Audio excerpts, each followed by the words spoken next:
way back off the county line where the sycamores leaning high. Jen and Glen keep a heart small flame in a shack with a weather sign. They know the names folks don't say when the beer goes cold and the room goes still. Thornbridge comes up in the dark, even bad men feel the chill. They hear that word and lose their grin. Thornbridge is coming to dig it in. The lies get thin, the nights run short. Every crooked deed heads for court. Thornbridge, Thornbridge, they know your trail. Thornbridge, Thornbridge, truth don't fail. Jen and Glen, bring the light in. Buffalo strong, you can't outrun it.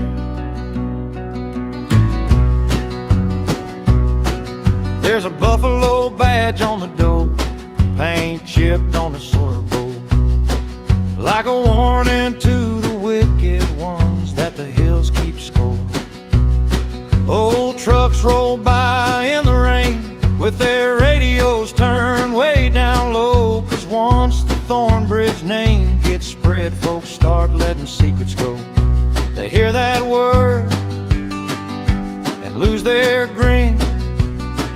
Thornbridge is coming to dig it in. The lies get thin, the nights run short. Every crooked deed heads for court. Thornbridge, Thornbridge, they know your trail. Thornbridge, Thornbridge, truth don't fail. Jen and Glen, bring the light in. Buffalo strong, you can't outrun it.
Happy Saturday night, everybody. Welcome to TBX Unfiltered. I'm Jennifer. It's my husband, Glen.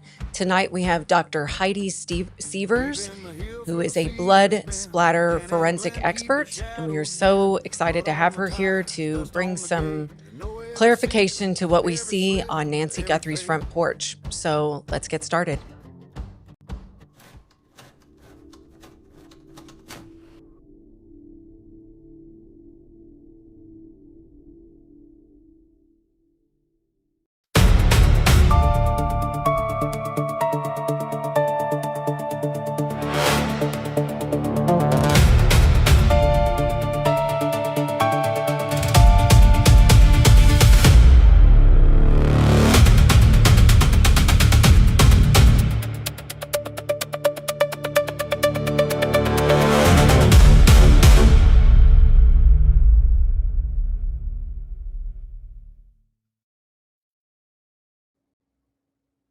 Hi, everybody.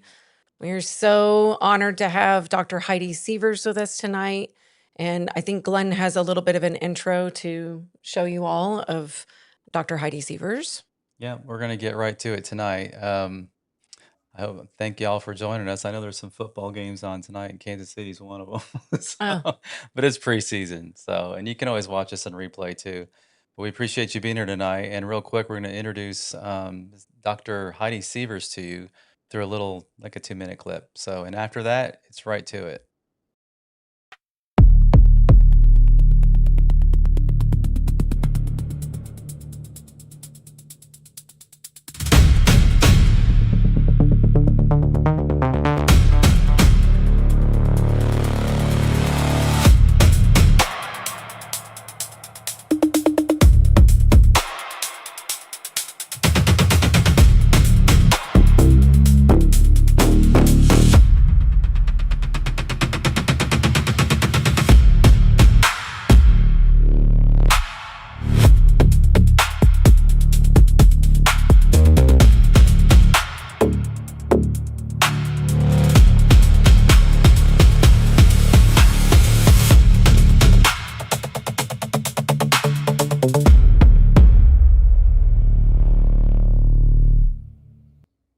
Wow, that's pretty impressive. One Really of happy you're here. 65 worldwide. We are so honored to have you here. Thank you. So happy to be here. Well, yeah, look at it. What time is it? You're in Florida, so it's 8:03 there. Thank you so much for you're subscribing. ahead of us. But yeah, so we have a lot of questions. We got some video to show. We have pictures, and I know that you probably looked over some of it, and we have seen there's been a lot of experts that have been on all the various major media outlets, and we've noticed that a lot of the experts don't agree, and we understand it is a science, but I don't think all of them, all the people that were on some of these other shows were at the same level. And then I think some of them it seemed like it was more opinion than science. So we're kind of glad to get your expert opinion on it. And I have noticed that it seems like a lot of the top bloodstain experts do all agree. But it surprises me how some of they're calling themselves bloodstain experts, but they have I don't know, they just they don't seem very professional. They come on these shows and they go, well, if you look at this, and I'm like, but the ones that I like are talking about skeletonization, drawing, having a scale. And we would like to say that up front that these are videos and pictures that were, taken by a media source, Brian Ensign and his camera person. And it was done about 60 hours, I believe, after what their closest estimate of when it may have happened. So we in no way are saying tonight that anything that we discuss is 100% proof positive. Correct. It's not a crime scene photo or crime scene video. Exactly. Right. So yeah. Real quick, Jen, if you want to start it off and just. Well, I think, a lot of the audience, unfortunately, when you're watching mainstream media, which is why we're so lucky to have YouTube, when you get to have experts on that can spend a little bit longer than the minute and 27 seconds, that seems to be from what Juanita Adame told us, who's a reporter out of Fresno, that, that's kind of their segment length. And so you try to get an expert to spit out you know, what you want to hear about a crime scene, and it's just not in depth enough. So I think there's a lot of questions from, could it be staged? Did it come out of her mouth? Is that expirated blood? Is it from an arm? And there's a lot that's come out about Mrs. Guthrie, and one of them, that we've heard is that she was on blood thinners. So what does that look like when you know that the patient is on blood thinners potentially? What is that? What consistency would the blood normally have? Would there be coagulating? Would there be, would it be more, I guess, thin? There's so many questions about it. The other question that I think seems to come up a lot, and one of them that I've had, is that when I've had my own bloody nose, or that there seems to be, when you're running to go get something or moving, so to speak, a movement also in the blood. And I think there's been questions by us armchair experts going, it doesn't look like it's moving. Is it moving? So we're so grateful to have you with us. Thank you so much. We're honored that you agreed to come on our show and just kind of, do a dive into what you think you see here. Again, Porch Guy was using, we think, the foliage to use it as leverage, fulcrum to pull it off the camera. So there was a bunch of, leftover foliage on the ground. There seems to be questions on, shouldn't there be blood on that? So anyway, that was a lot, but that's kind of what we wanted to get into. So I I don't think know. the first Absolutely. question would be, did you consider that to be a lot of blood? I know that's a very relative term, and you've seen scenes that are horrendous, but Right. there's a lot of people saying it wasn't hardly any blood, and then I heard another expert saying it seemed like it was quite a bit of blood for what on a front porch. So, what is your opinion on that? So we have to take it in a few different perspectives, right? So you brought up a good point, just a random front porch. For a random front porch, we would hope to see no blood, right? So when you Yeah. think of it in context of that, yeah, that's a lot of blood for a front porch, right? I mean, you might have, things here and there, but for a blanketed statement of a front porch, yeah, of course, that's a lot of blood. But when we have a situation where we know, or maybe we think we know that someone has been wounded, there's been notions that she's been wounded, we have good reason to believe she's at least been wounded. No, in a bloodletting event, I wouldn't personally say that that's a lot of blood. But like you said, the comparison to that is quite drastic. But it's also it has to be taken into the context of a lot of unknowns, not knowing the bloodletting source, as in where that wound is, right? If it is from a wound, if it's from something naturally occurring like a nosebleed. So not knowing where that's from, right? Because the amount of blood like that from, let's say, a laceration to the head compared to a nose are going to be two different answers, right? That's a lot of blood from Interesting. me bleeding from a nose, but if I hit somebody upside the head and they're bleeding, not really a lot of blood from blunt force trauma. So the answer of the quantity of blood really depends on a lot of factors and variables, which is ironically what examining bloodstains and blood spatter is all about. But so not a simple answer to that, but it really just kind of depends on the context and the perspective or the lens that you're examining it through. So, if it was, you just brought up a lot of things hadn't even thought of before. So, if there is, in certain circumstances, you could probably tell where the wound may have been on somebody, it sounds like. And in this particular case, I know there's people saying it was maybe she got a nosebleed or it was from her mouth because there would look like some expiration or whatever. If it was from a mouth and it would probably have some saliva or something, is there a way that you test blood and Good know if question. it's Yeah, just that is pure a great blood or if it's question. got some saliva or some snot or something in it No, besides that's just a great blood? question.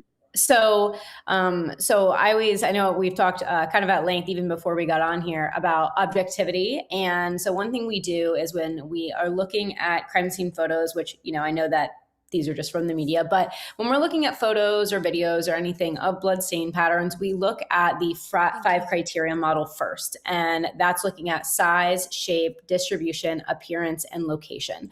So we look at those concepts first. And what that does is that helps analysts narrow down what it could be. I know there's a lot of debate on, is it expirated, is it not? But doing that 5 criteria model is how we objectively include or exclude options.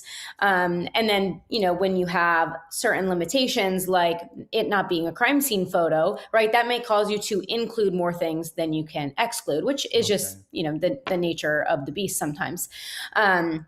But as it relates to expirated, as far as some other patterns, it typically is going to exhibit circular, maybe elongated, and even some irregular stain shapes. It can sometimes have a radiating distribution, kind of if you think like the little suns that you would draw when you're a little kid, you have the central part and then you have the lines that go out. That's kind of how it adopts. Or it can have an irregular distribution where it looks more randomized. But when we get to the appearance model, it typically is going to exhibit, exactly like you said, some dilution, some mucus strands or saliva strands, which are just going to look like stringy kind of lines through it. And dilution, and even sometimes some bubble rings, which it essentially just looks like air bubbles in the blood itself. So as far as testing, we could go a step further. Even if we see those things, we would probably want to confirm with an alpha amylase test to see if there is a high concentration of saliva mixed with the blood. Okay, so there is a test then. Okay. Yeah, that's what I was worried about, because I would know that, when you're talking about how many hours from the time it's discovered versus when the, injury happened. And then, of course, being not in a air conditioned, contained environment, I wondered if there was any way to test for mucus, those kind of things, to be able to see whether it did in fact come out of her mouth. So that's interesting that you can do that. Because I think thank you for the jewels. I think there were some discussions that, nope, it's been too many hours, it dries, you're not going to be able to tell that, the degradation of it, so on and so forth. So, yeah. And I mean, hopefully the, swabs collected of it were going to be before, this video as well. But we hope so. Yeah, you would hope. I never like to assume. But another thing that, we would look for are some of those pretty consistent variables when it comes to expirated patterns. So, looking close up, which you likely are not going to be able to see in a video like that, or even still photos from the video, you may even need to utilize some type of magnification, is looking at, do those individual small stains, do they exhibit bubble rings, which essentially is just an outline of air in the blood? Are there any small mucus strands? Because, I've seen expirated patterns where the ratio of blood and mucus, it's more saliva than it is blood. So that's going to be significantly more dilute, way more stringy. But I've also seen where there's more blood than saliva. So it's going to look a little bit more like blood, kind of like you're seeing here.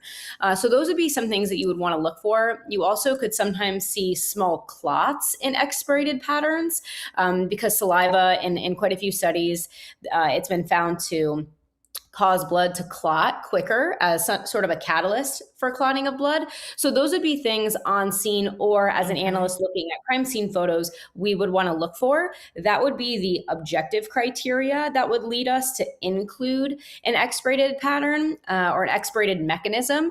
And then, we would collaborate and rely on some laboratory confirmatory testing and serological testing to assist us in pushing that narrative forward.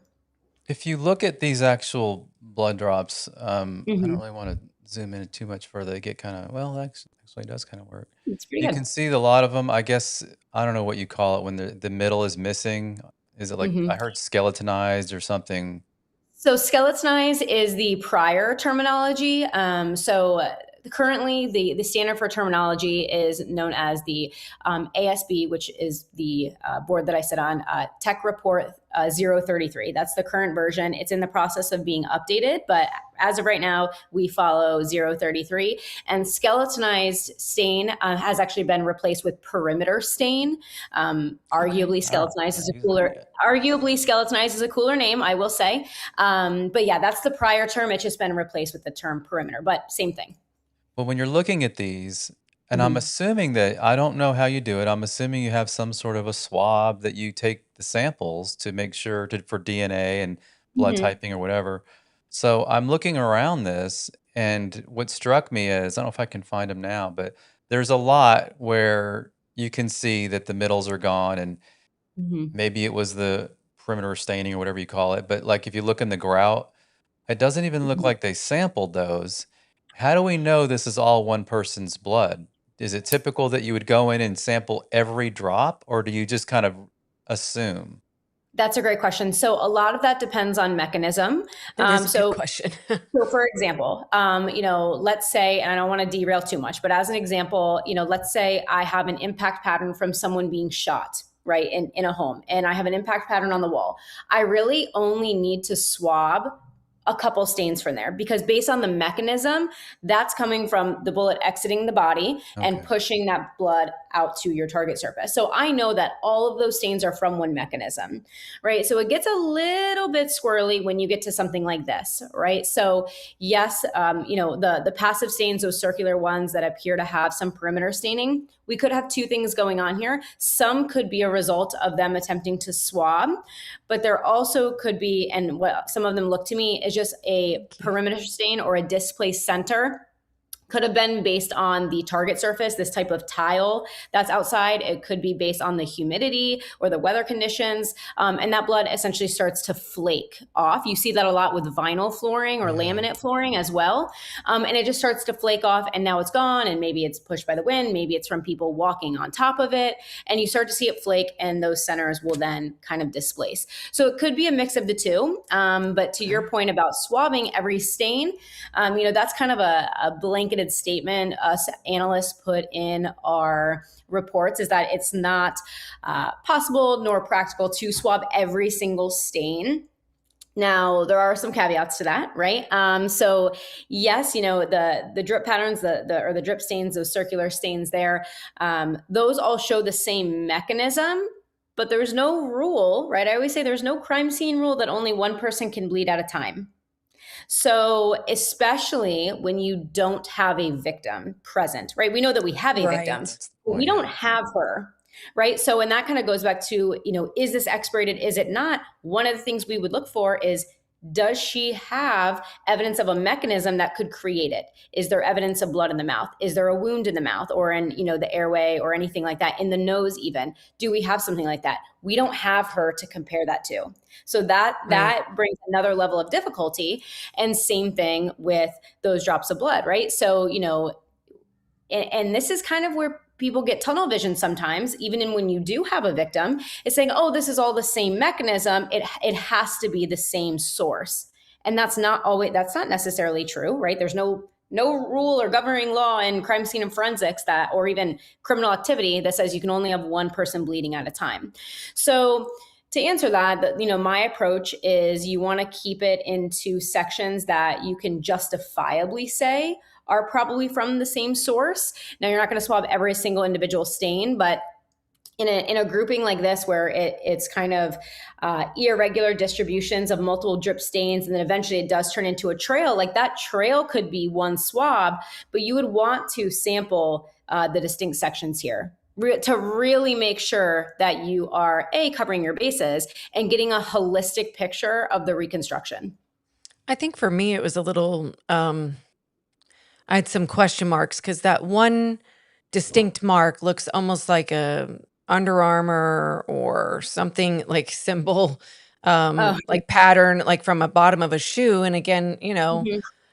I'm assuming for it to have that dark of a print, that significant of a print, that the Mhm. shoe would have had to have stepped directly into either a large spot Like a previously transfer. or a Mhm. transfer stain, because it looks like you can see part of another similar marking right in front of it, like that's the Mhm. back part of a shoe.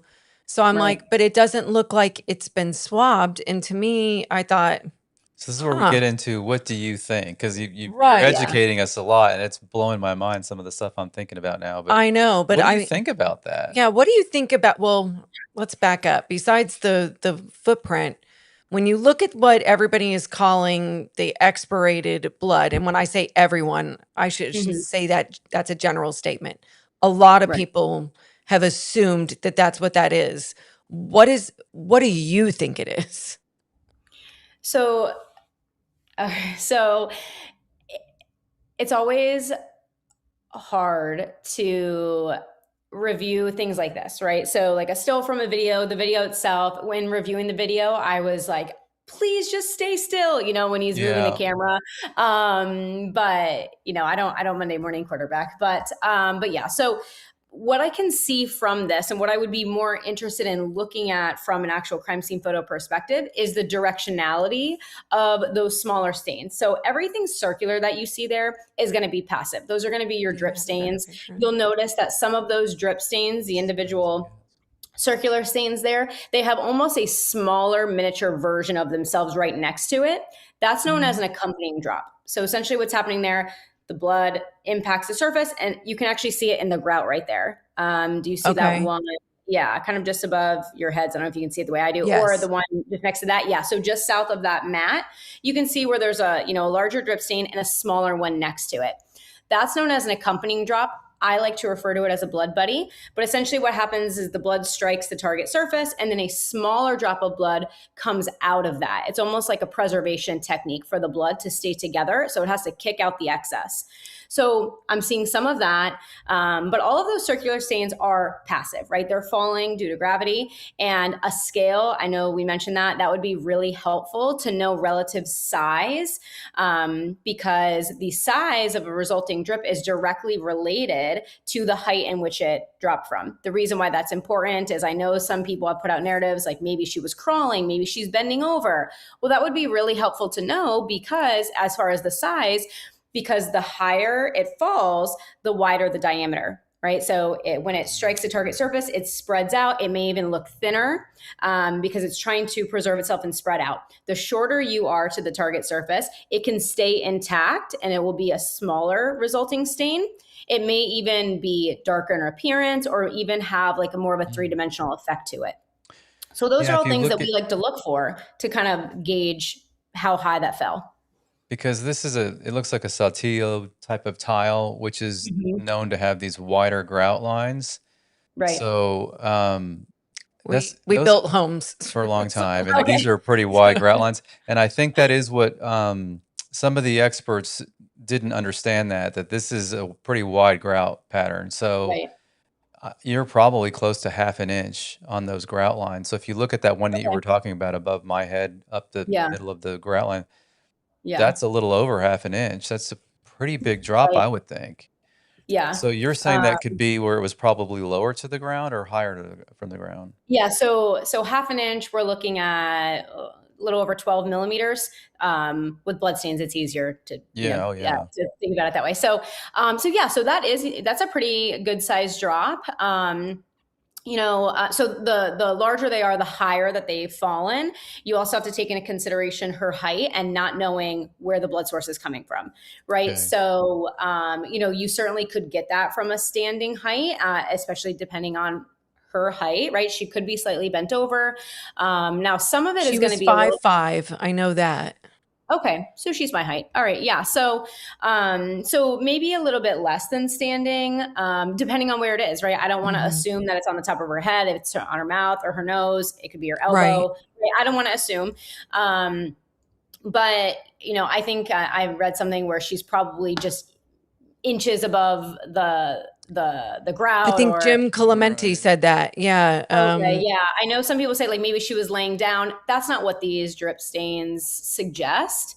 Okay. You can also notice that surface is a function as well as far as the appearance. Sure. Again, kind of hard to see in the photos, but you'll notice that not only are they about almost 13 millimeters wide, some of the outer perimeter of those stains are a little rougher. They have what we would refer to as scallops, not quite to the spines, but scallops. And that is also a function of the distance that they've fallen, as well as possibly the texture of the surface. You can see where the ones in the grout line are more rougher on the edges than those that are Oh directly in the yeah, tile. yeah. Mhm.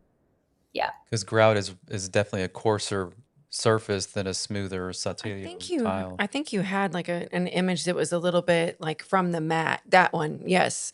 So when you look at that, It's more overhead, I think. Yeah, that's a little more overhead.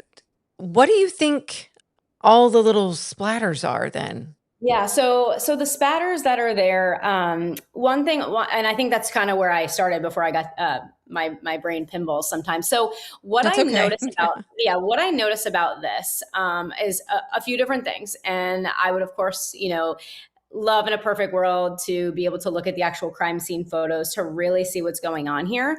But one thing I notice is that those spatters have a radiating distribution. And what I mean by that is if we focus our eyes to where it looks like the largest collection is right there, right? Mhm. And we could have a mix of things, right? So it's always good to know that just like there's no rule that only one person can be bleeding, there's also not a rule where only one pattern can happen at one time, right? Their suspects aren't saying like, you've already bled here, now move on, right? So there's sequencing that happens. There's complex patterns where they're sharing the same surface. But the first thing that sticks out is it seems like we do have a radiating distribution of some of these spatters kind of up towards the top left corner of our screen. You can see the tail or the elongated portion. So you have the elongated stains and it almost looks like there's a line coming off of it. The tail of those individual stains tells us the direction it was traveling. So it looks like it's going that way. If we look down kind of towards my box here, we have some coming back down this way. So it looks like it radiates around that center portion. Now, when we see something like that, typically, that may give us more of like a satellite spatter type of pattern, which would relate to the fact that we do have drip stains. But there also doesn't appear to be a defined parent stain in the center there. And that's really where the deficits of not having a clear crime scene photo really hurt us as analysts. And it's hard for analysts to, hang their hat on, it has to be this because we don't have those photos, right? So I know that, this particular area is, I think, probably the biggest topic of debate of expirated, satellite, is it only drip stains? And it could be both. Well, there's certainly drip stains, but as far as is this satellite, if it was satellite, given the nature of the center there, it almost looks like either it was immediately altered or maybe another intermediate object there for some time, and that allowed satellite to be created.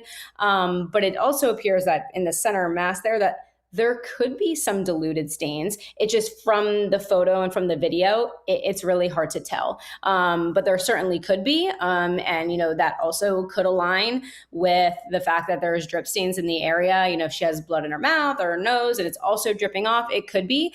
But this particular type of pattern is only located in this area as far as those small spatter stains. And then it's solely just drip stains as it continues on. Which is why it seemed odd to me. And especially when they talk about, being on all fours, like Jim Clementi said, I'm like, where would her hands be? Well, and I just, so we would likely see, so when people are on all fours like this and they are, whether they are expirating blood, whether they are dripping blood, and then you get those satellite spatters, a lot of times in that area of satellite, or if it is expirated, you'll have some voids of where the hands were, right? Because the blood's not getting underneath them. So you typically would have some voids of maybe where the hands were, the knees were, depending on the distribution. Right. But then unless the person miraculously like levitated and stood up, we would have some alteration here, right? And I know that it appears altered, but you have those perimeter stains, and blood always dries from the outer peripheral edge inward, and that's how you get those perimeter stains there. Now, a lot of these look more like flaking, like they've eventually flaked away, but I don't see any wipes. So the blood being wet and someone moving through them, which you would expect if someone's on hands and knees crawling or moving through, as they would move through that blood that's there, both the small spatter stains and the drip stains, you would then see subsequent transfer. Real quick, we have someone that asked a question. Sure. I think is it the Chuga Nuts 5072. Is there any possibility the blood was staged? I mean, that's always a possibility. The lengths that someone would need to go to do that. I think that's the real question. Is it? Yeah, I mean, that's the real question is what are the lengths? Because I can tell you I could make this. and I have made this multiple times in my garage, in my Okay. lab, right? I've made something that looks exactly like this. Not what I thought you were going to say. Yeah, No. I mean, I have.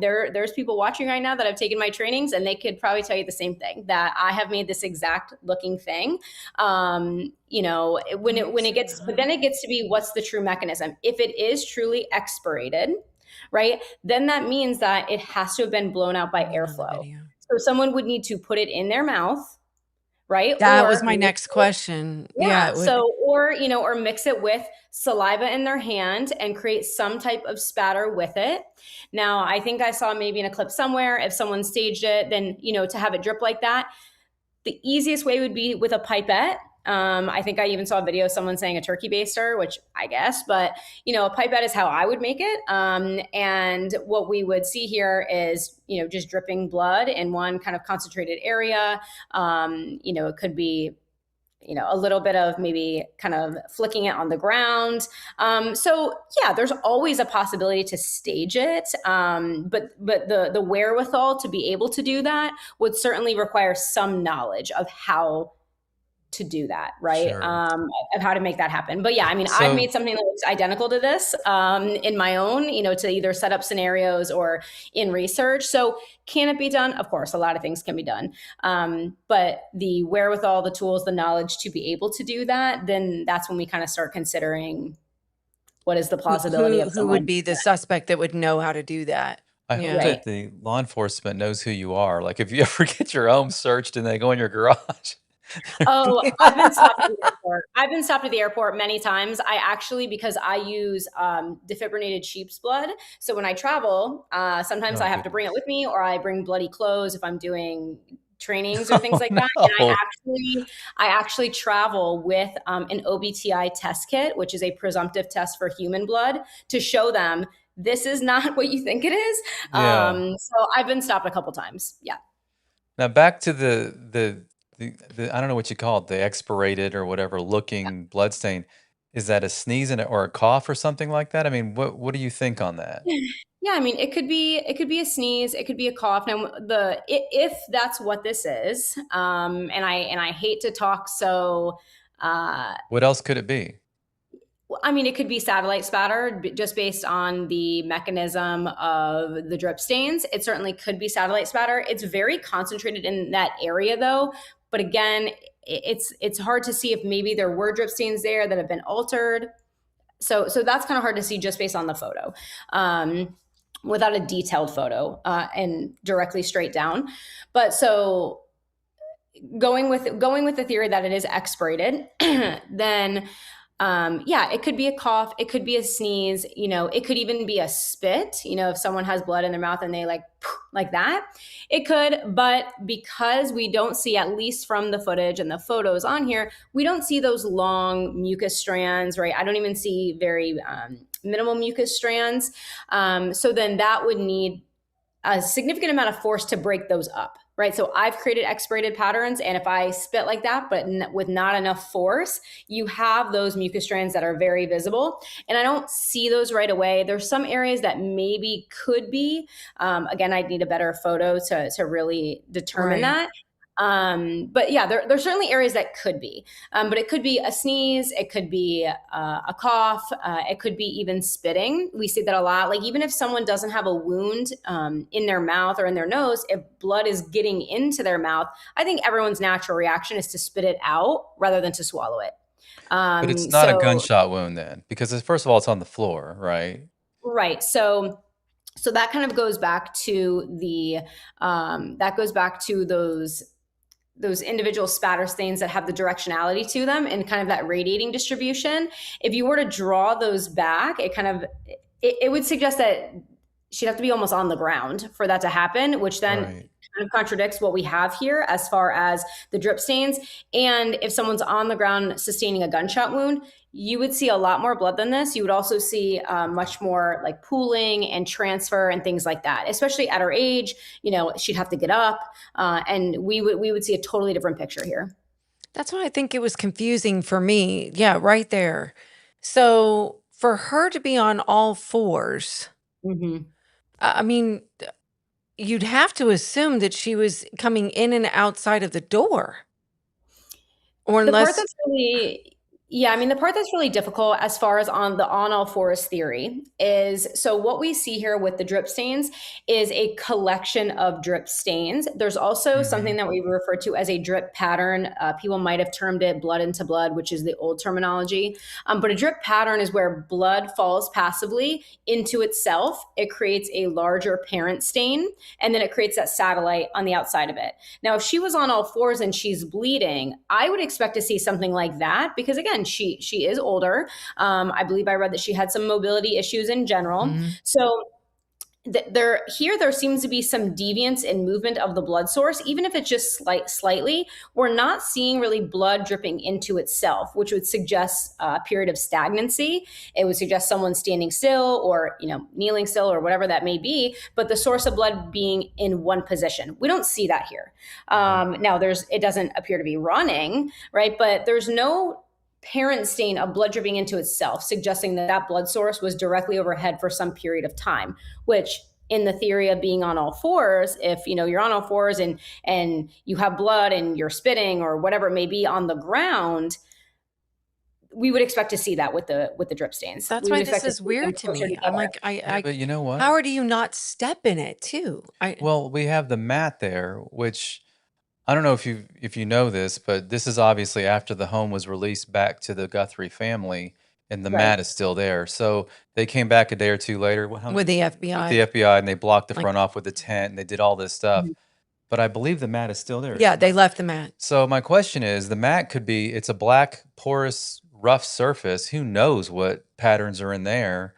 Right. But even though it's black and blood is basically red and dark, there's got to be a way that you have some sort of scientific method to bring out the stains that are luminol, or I don't know. Yeah. So, I mean, given the close proximity of the blood we can see, right? And there's probably a lot of blood that's still there that we can't see. Like the spread of those tiny spatters, it may be even farther that we can't even see it, just based on the photo itself. But I would probably guarantee there probably is blood on that mat because, like you said, it is dark. But yeah, I mean, you could approach it with something like Blue Star, which is essentially luminol. It's just that's kind of what most agencies go with now. But it's a heme reactant to blood, so not very conducive for outdoors. But it could have been photographed in place, removed, things like that, and then sprayed down. That does a great job at still showing individual stains, distribution of blood stains. They also could have done IR photography because, when, I know in television, they bring out the fancy light, like a blue light, and then they're like, look at the blood. And it's, it's glowing. I hate that word, but right. It's glowing. But that's not real. So blood absorbs light. It doesn't reflect it. So blood actually gets darker and everything else gets lighter. So, which is really interesting. And the same thing happens with IR, which is what we would typically use in something like this. So we would take that mat, we would utilize like an IR camera, and it's going to turn the mat essentially white. And if there is anything like blood or even like we use it for gunshot residue on shirts as well, that's going to keep it dark. So then we can see the differences there. Interesting. So in your experience in a crime scene, which you've work with, is it normal for them to leave, in this case, the mat or anything that seems evidentiary that would have, I mean, they left all the blood stains. They didn't pull the tiles up and take those either. So and the foliage. And the foliage, yeah. So is it normal to just leave the mat? Like, we're all freaking out about it, but that may be something that you see and it just happens because they're done with it. So again, sometimes it just depends. Now, in something like this where if the theory is that, or what makes not even a theory, what just makes practical sense that someone would have had to leave through the front door, or at least on camera was standing there, that would be a key piece of evidence because we know that they've come in contact with it, right? Low cards exchange principle tells us every contact leaves a trace. So the porch man is on there and messing with the camera, with the foliage, they're in close proximity to that, right? The fact that the blood is in close proximity to that, there's probably blood on it. Typically, you're not going to leave something like that there unless you've completely vetted it to be non-evidentiary value, which would be things like IR photography, Blue Star, things like that. If it comes out absolutely negative and you're still on scene, that might be a decision to leave it. But that certainly wouldn't be something I personally would leave without going through those steps and that due diligence, especially because technology is so advanced for picking up things like that, even, Sure. something like DNA with an MVAC or things like that. But it is interesting to hear that, though, that the mat being there is almost a clue for the rest of us that maybe they there was tested it and nothing there on was it. just nothing on it, so it wasn't worth taking. So that's They hopefully. could have, yeah. Holy I mean, like cow. they could have, I mean, Because the FBI left it too. yeah. So, we want to take things with a grain of salt as well. Right. So the fact that the foliage is still right on top of it. So it would be a little bizarre to, like, the things I'm talking about, like Blue Star or even IR with those on top of it, that would still be a little weird. That would mean that they probably did it in place, like they didn't remove it. So now we're talking about waiting until it gets dark outside to spray it down. And they were there overnight. We did find that out. So they certainly could have done that. If they did, they probably were very careful with the Blue Star, because it doesn't appear that any of the blood next to the mat is significantly diluted, or it looks like it's ran, right? Because you spray it down, if it gets on that blood, it likely would have shown that. So they could have. I mean, if they did, it is weird that the foliage would be left right on top of it, unless, again, it was moved. Things get moved so much in crime scenes and in processing crime scenes. It's certainly possible they could have. And if they deemed that nothing was on it, then that might be something that they would decide to leave.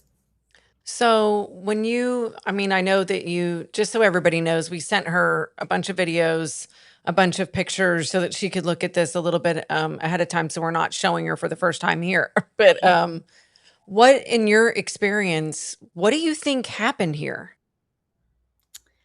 Well, I mean, I know it's hard. I know. Yeah. So I'm trying to put it in the context of, it would almost be like, so for a crime scene investigator, a bloodstain analyst, any expert, it would almost be like giving you one piece of a puzzle and saying, what do you think the puzzle is of? Right. Or what do you think this picture is? Because objectivity is a huge part of our role, right? Looking at something like this and including and excluding certain things based on what we see. That is a huge part of our role. But in order to go beyond just sheer description of blood stains, and where the reconstructive piece comes in, that's where we need and require some of that additional context and information. And it's really hard in situations like this where we don't have a victim. We don't know what, if any, their injuries are. And now when more things come out, like you said about the pacemaker not maybe being a credible source of that timeline, a lot of those things are going to change. Like the question of, was the blood there when the guy on the front porch was there, right? Because I think there's a lot of assumptions made of, well, this had to have happened XYZ, right? But because it doesn't look like it in the video. I think that's what people were saying. And I don't know. I mean, there's people that have tried to replicate, what am I trying to say? Like the red light or whatever it's called, the night vision. Okay. Yeah. And like, can you see blood spots? I would think you could, because it looks like you can see the tile fairly well in the black and white photos, and it doesn't seem to be any discoloration on the tiles. So I think we are assuming it happened. Like, yeah. I mean, I think the simplest probably explanation could be,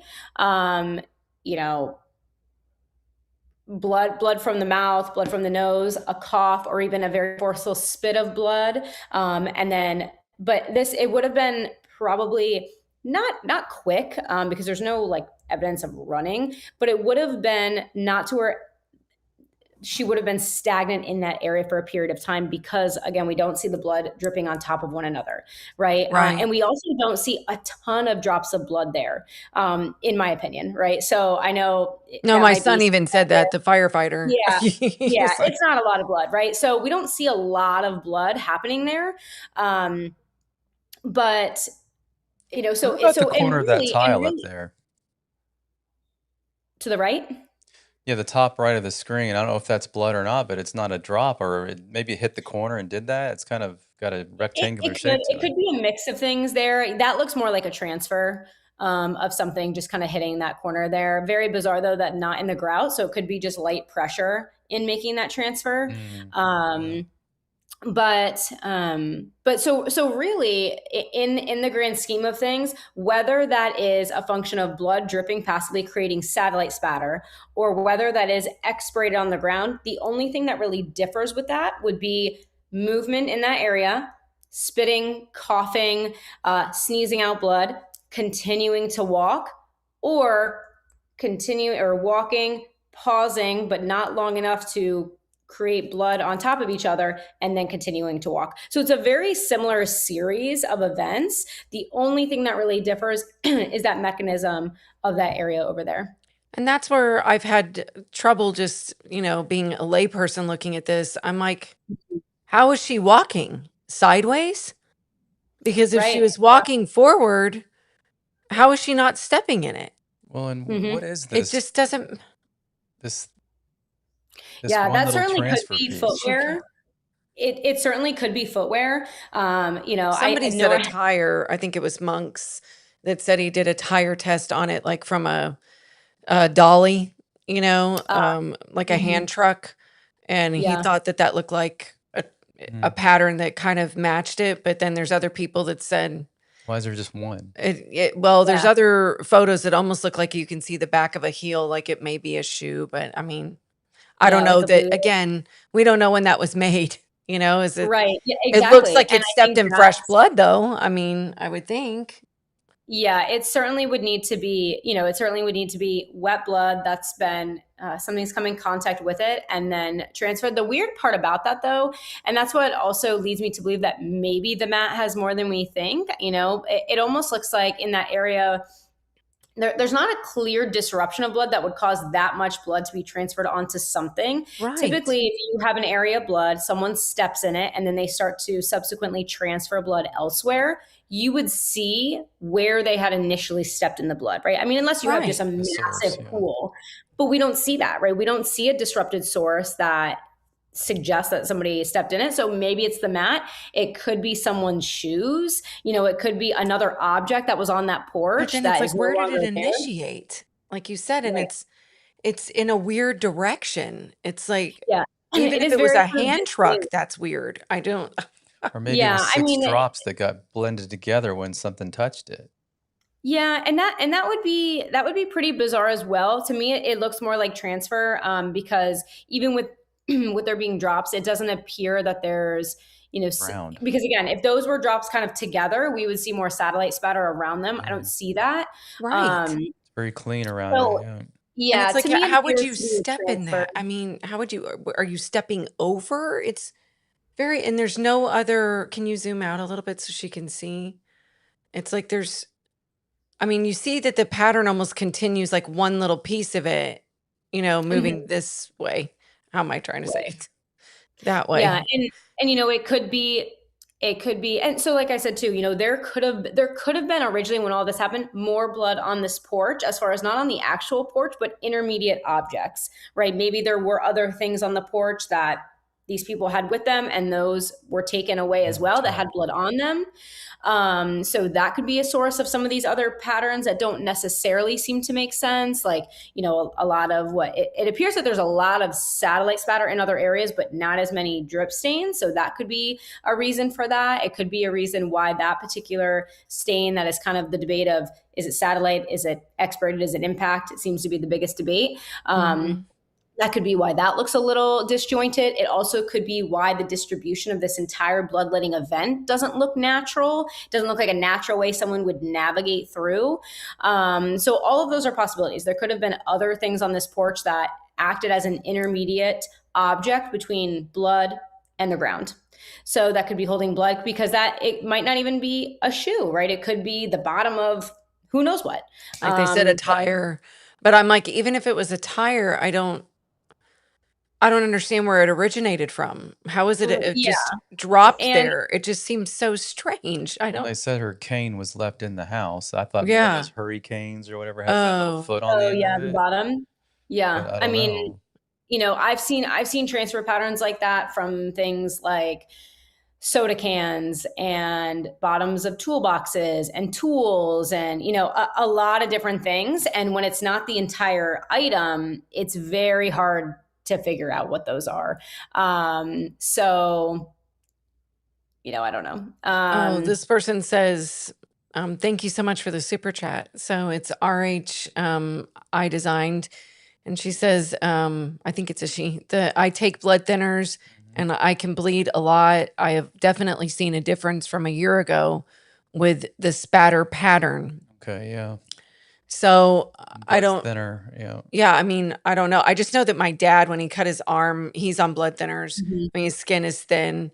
And so Yeah. now I'm like, finding paper towels because it's significant. It takes a while for it to, Yes. coagulate. So I think this was tested. It is, in fact, Nancy Guthrie's blood. So we do know that the DNA was hers.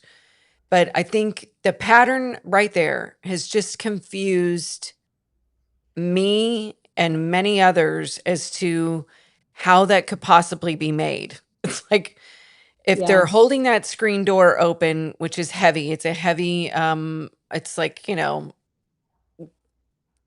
I don't know what you call it. It's like a security gate. So it's a heavy gate. They have the door open, and they said that the back door was propped open. There was no mention of this door being propped open. But you're assuming that with no cane, because her cane was left there, that she was being helped out, and the mobility issues were definitely real. Like her friend even came out and said that she would help her to the mailbox, and sometimes Nancy would be stubborn and say, let me try by myself to do it. She couldn't get very far. She had back issues, other issues. So Right. I think for me, I'm just trying to figure out how she's walking sideways if it was a mouth. And Yeah, I mean, I think so. I think too, sometimes I have to catch myself as well is maybe the possibility that she's not walking. I mean, I know, maybe if there's any possibility of, a lot of people thought that, like maybe over the shoulder. But then when Jim Clemente said that he thought that was expirated, which is why I wanted you to look at it, he said she would have had to have been as close as 6 inches to the ground. And so I'm like, to make that pattern, and I'm like, well, and on all fours is what he assumed, like, I mean, in and out of the door. So I don't want to So put in other people's words in your mouth. I just want No, you to tell yeah. us You what mean this right here? yes. And then he Yeah, said, I mean, so I think I may have watched that clip. I'm not sure, like in the past. And one thing I noted was the mention of I think they said bubble rings, but of air bubbles in the blood. And I think some of that got misconstrued with the perimeter stains. And perimeter stains and air bubbles in the blood are not synonymous. They're not the same. So I think maybe that's where that came from, is the interesting. suggestion, right? Is the suggestion of, oh, well, there's air in the blood, because they were mentioning the circular stains. And obviously I didn't, hear it as they're talking about it with a photo. But if that's what they were talking about, right, those are two different things. So we have perimeter stains. I think they refer to them as skeletonized. And where I see those are those circular drip stains. So that's going to be different than there being air bubbles or bubble rings in the blood that you would get from expirated. But yeah, so the drip stains, that's not necessarily the case. It almost even looks like there's varying heights. So, it may be over the shoulder, but also could be, I was thinking more so like if someone's coming out carrying and they're off to the side, that would open up blood there without an individual stepping directly in it. Those are all possibilities to consider. I'm not really privy on maybe what her like height and weight situation was. She was 150 pounds, is what they said, and 5'5". Okay. Yeah. So, I mean, certainly could have been carried. But yeah, I mean, I think a lot of us thought carried. And then the more I've looked at this, I'm like, I mean, I just don't understand how they're not, I mean, there's no footprints and it's to the side. It's like this right. weird, I just, for me, I never, like say anything about other people's thought processes, but, Right. and that's kind of why I started with saying, like, based on the photos and videos provided, which are media photos and videos and Right. taken 60 hours, I think you said, after, likely crime scene response. And, and when crime scene response, this is going to be one of the first things they document because it's in an area that's going to be highly trafficked, right? You're going to have agents and crime scene investigators, detectives. You're going to have a ton of people walking through here. And you're So right, this is- because even on the scanner traffic, he said that. He said, please stay away from That brings a good question. So, in your experience at a crime scene, go back to the beginning. They show up, 911's called. They show up to the home. These are not crime scene people. These are, not beat cops, but they're just regular law enforcement officers. Mhm. And certainly they went to the front door and knocked, or they met them at the driveway. Maybe they didn't go to the front door. I don't know. Mhm. But wouldn't we know, is there some sort of a log of what officer, if he did, went to the front door, went to the back, don't they have a log of who was where?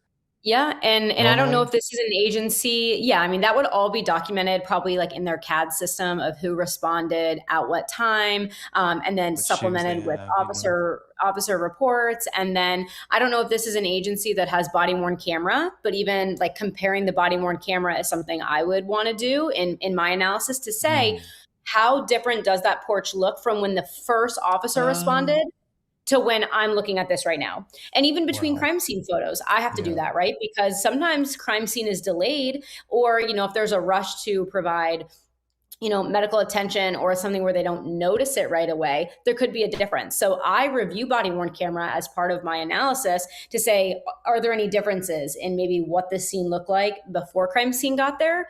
But once crime scene got there, this would have been the first thing they would have tackled, because just knowing people are going to be in and out. So this could look completely different than it looked when they first arrived and photographed and Well, documented sure, it. and they're taking all their samples, right? What do you use, like little Q-tips or something? Yeah, So little swabs, which are basically like Q-tips. so probably longer and more comfortable. So Yeah. the little, are some of these that we're calling perimeter stains now, are some of those, could they have been normal drops that are now swabbed and so the center's gone, Mhm. or It could be honestly a mix of being swabbed and, to be honest with you, after they document it, after they photograph, after they document it, it is kind of weird that there's no scale. So maybe, they picked them up, maybe family picked them up, whatever it may be. But, when we finish documenting, we don't remove anything. Like, it would be scales down. And then typically there's going to be some like yellow adhesive tape that, we're doing like a roadmap of the area. We have scales down, they're labeled. We don't ever pick those up. That might be taboo. I'm sorry if people don't like that, but we don't pick them up, right? We leave them. And so unless they pick them up or unless the family removed them, that's something that stuck out to me, that there's no, evidence of the that's interesting, documentation. especially with the But foliage all over. I doubt that they removed him, because you know what else was out there when they got this video? Nancy's shirt that they used for the dog, the scent tracking dogs. right, So I doubt that they would have So picked that up if what they could left have the shirt. Yeah, I mean, what could have happened is they threw down like an L scale at the various areas that they wanted to document. They, popped down an L scale and then photographed it, removed it, put it to the next one, photographed it, removed it. That could have happened, certainly. But something that is just a reality of how this happens based on where that blood is they could have photographed it, swabbed it, and then maybe they were wearing booties. I didn't see like footage of people going in and out. But then See, they would have there's just the been shirt. right. So they would have just been walking through there, probably not with a lot of cognizance to not step in it because it's already been processed. And that's just something that happens, and they could have, especially those drops that are kind of running down the rest of the porch there probably wasn't a huge attempt, especially as they're bringing in equipment and walking out and taking evidence out. They probably were just walking right on top of them because they were already photographed and already swabbed. So they kind of no So longer if this was a crime scene video and crime scene photo that you're looking at, what would you? I mean, I guess that's the bigger question is: do people ask you? Thank you for the jewels. Do people ask you? When I say people, Hummingbird. what am I trying to say? Does law enforcement ask you for your opinion on what happened here? Or do they say, we need to know if this was from the mouth, from the arm, the pattern of movement, which way they were going? Like, do they ask you all of that? They do, yeah. So depending on the case, right? So typically I'm either retained by, could be law enforcement, could be a state attorney's office, or it could be defense. There's kind of a wide variety of questions that I could be asked. Sometimes it is very 30,000 foot view of what can you tell us? That's probably what would happen in a situation like this, where we have very minimal information, right? We don't have a victim, we don't have wounds, we have no idea. So that's probably what would happen here. But yeah, I mean, I could be, and typically what they're asking when they ask, can you tell me what happened, or tell me what you see or what you know? They're asking for things like positioning, direction of travel, movement, positioning, possibility of different wound types. That's essentially what they're asking. Now, in some cases, they're asking just one of those questions. But yeah, I mean, that's something that's typically asked of me is, what do you see here? What is this telling us? We don't have any information. Is there anything we can go off of? And then, I would be reviewing things like the crime scene and forensic photos, the evidence quality photos of these individual patterns, as well as the video. And like I said, comparing it to body worn camera and any other type of notes that they have. So I know that if this was a crime scene photo, what would you glean from this? Yeah, I mean, I would certainly say that the bloodletting source was present on the front porch in the area, just to the right of that mat there. And then, again, so the hard part here, and this is where I always say that the true science behind it is boring, because it is very safe in wording until you have more information. Right. Because for an example, like, I don't even, unless there's specific, unless there is specific evidence in the stains that suggest movement from the front door down to the front of the front porch, there's really no evidence of motion going that way. So you could make the same exact pattern going the opposite direction. I'm not saying that happened, but it could, right? Because another thing is that it abruptly stops at the end of the, it abruptly stops at the end of the porch, and I didn't see any stains on that. It does go a little bit. There is one other video, and I don't know if we have that. It kind of goes almost to the steps, and what's hard about it is there's been a few people that have shown it, and I think if you're not familiar with exposed aggregate, you don't realize that exposed aggregate is hard to see once things dry, what's blood and what's not a stone or something else from a video. But it goes out about kind of where the video shows we're standing, it goes about right there. And there seems to be a little bit off to the left of where the video, if we were taking this video, where we would be. But again, it's not like, there's not, I don't know. There's one person that said that they thought they saw it was directional. I just, to me, it looks exactly what was on the porch, but yeah. So like some of the things we look at for directionality when it comes to drip stains is we're going to look for things like spines or scallops only on one side. We also want to make sure that, angle wise, they're less than 75 degrees. Because, if you have one more than 75 degrees and it has spines or scallops only on one side, typically that's more related to the actual surface. So there are some considerations in that, but everything I've seen, they all are pretty circular, right? So there's no clear indication that it's going to the front. Now, logic, I think, tells us that it's likely going from front door off the porch because she's not inside, right? But, in kind of using that assumption, source of blood, in all of this, source of blood is directly overhead, right? So we're not dealing with something like cast off where you could be across the porch in the house and then this blood stain is deposited. These are all blood stain patterns that are created of a function of wherever the blood is coming from being directly overhead or in contact, right? Like the transfer pattern. So if this is Nancy, I think you said that this was tested to be Nancy Guthrie's blood. Yeah, Nancy Guthrie has to be directly overhead, or the source of the blood has to be directly overhead. So that's, aside from the theory of it being planted, right? We won't go there yet, but with this, right?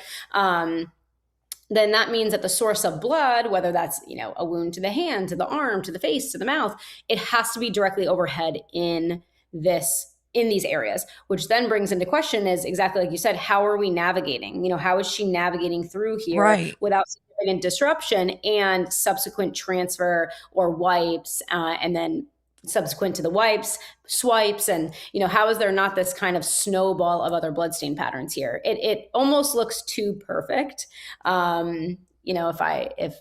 It's altered just because of time, but the spatial relationship between all of these, it almost just looks too perfect and not what you would expect if someone is being hustled off the front porch.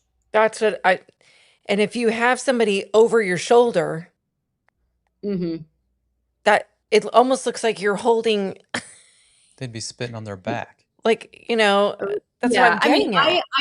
I certainly wouldn't say over the shoulder. I don't think, because, if someone's over the shoulder, and let's say, again, unless the wound is like on the arm and it's like hanging out from that person, if it's going to be with the mouth, and, I think that's what the person that said over the shoulder was maybe thinking, if the blood's going from there and they're over the shoulder, it's going to be going on the back of that person and it's running down, and you really wouldn't have a lot of those drip stains until farther down, right? Because the blood has to go down that person's back, saturate into their clothing, get to their feet. You would likely have more transfer. It would be hard for it to actually drip like that because it's getting caught on that clothing. And then if they are expirating, again, it would have to be straight down. But the thing with that, which is, kind of interesting, is, if that is expirated and it's coming from her, it would have to be more so from like a bent over stance, because it's very concentrated. Those individual stains have very close proximity to one another. So the farther you are away, the wider the distribution gets, right? Because there's more time and space for that blood to continue spreading out in flight.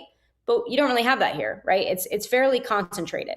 So it would have to be. How close would she have to be to get that pattern?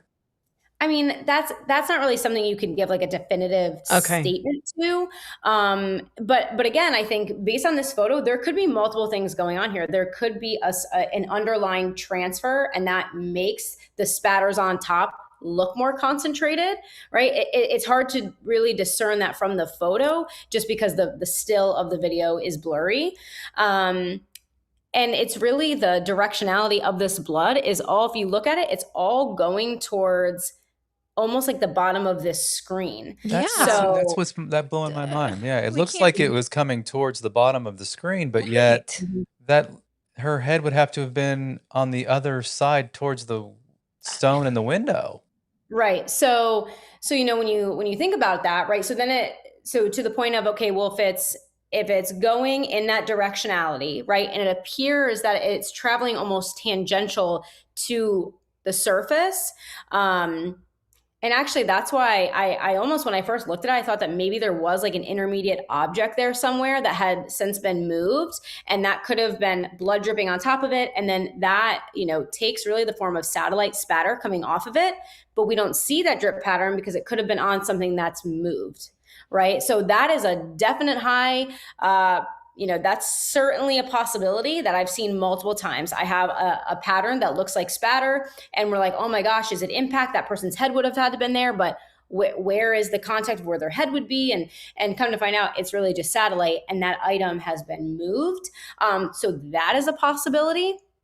But yeah, if she is that close to the ground, then where's the evidence of her being that close to the ground, right? So then, you include something until you can exclude it, being like, if she's on the ground, where is the significant alteration of the blood? Where are maybe some possible, transfer of handprints? Where are the wipes and swipes of blood going down there?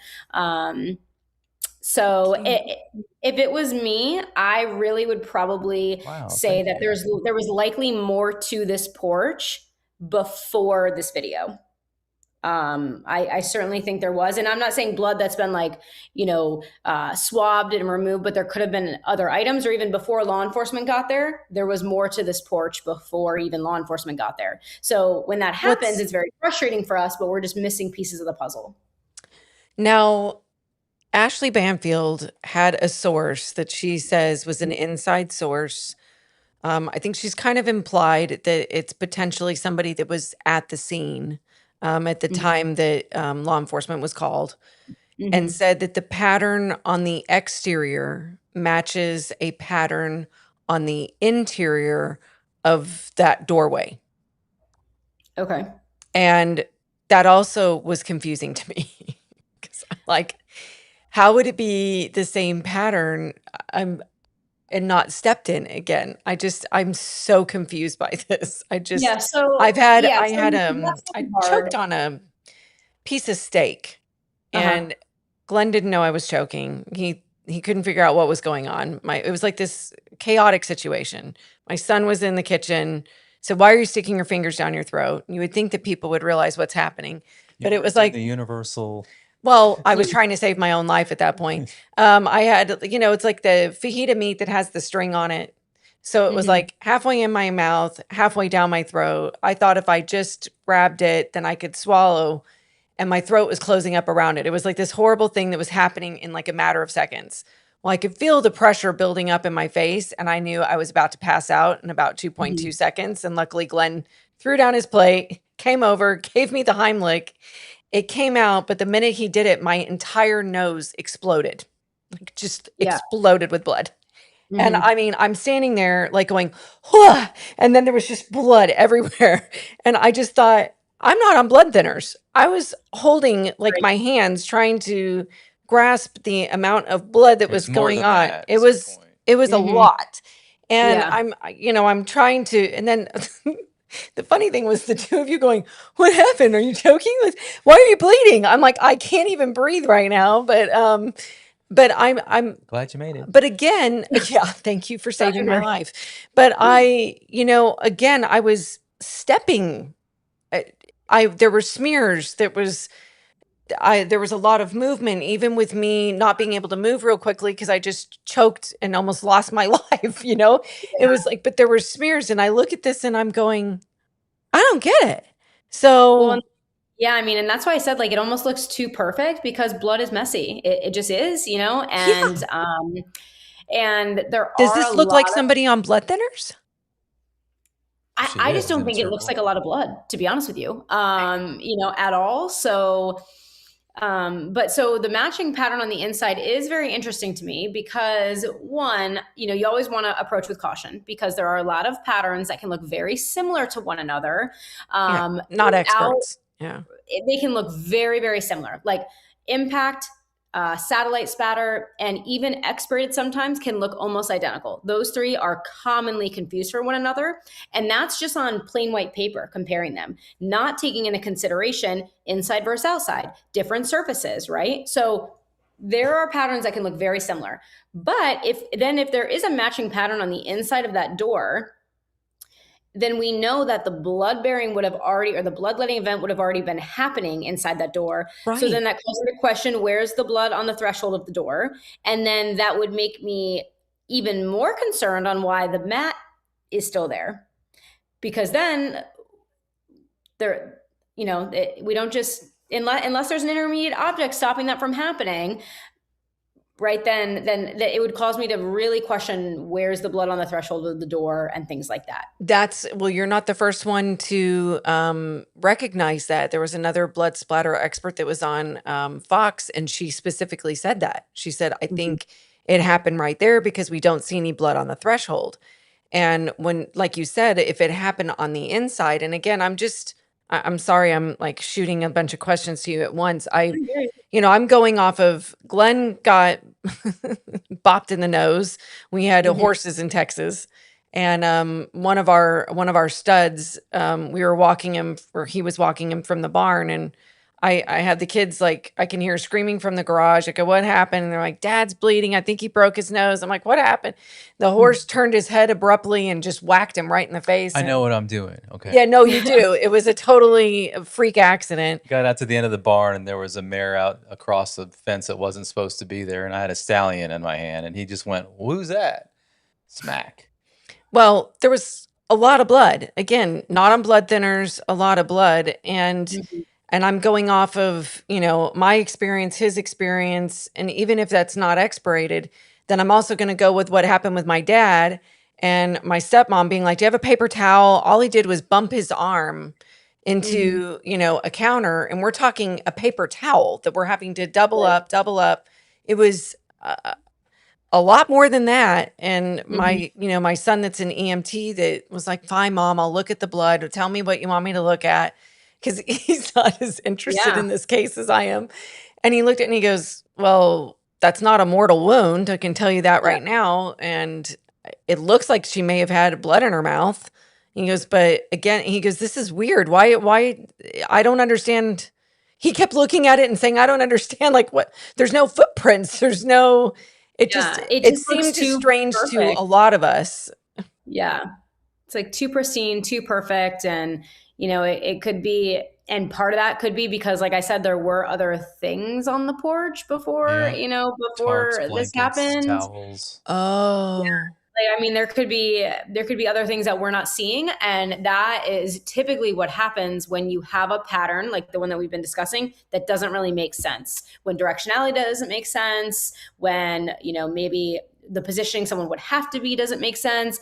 Typically, the most likely answer for that is we're not seeing the full picture. That before law enforcement got there, when this was all happening, there were other items on that porch, most likely. Interesting.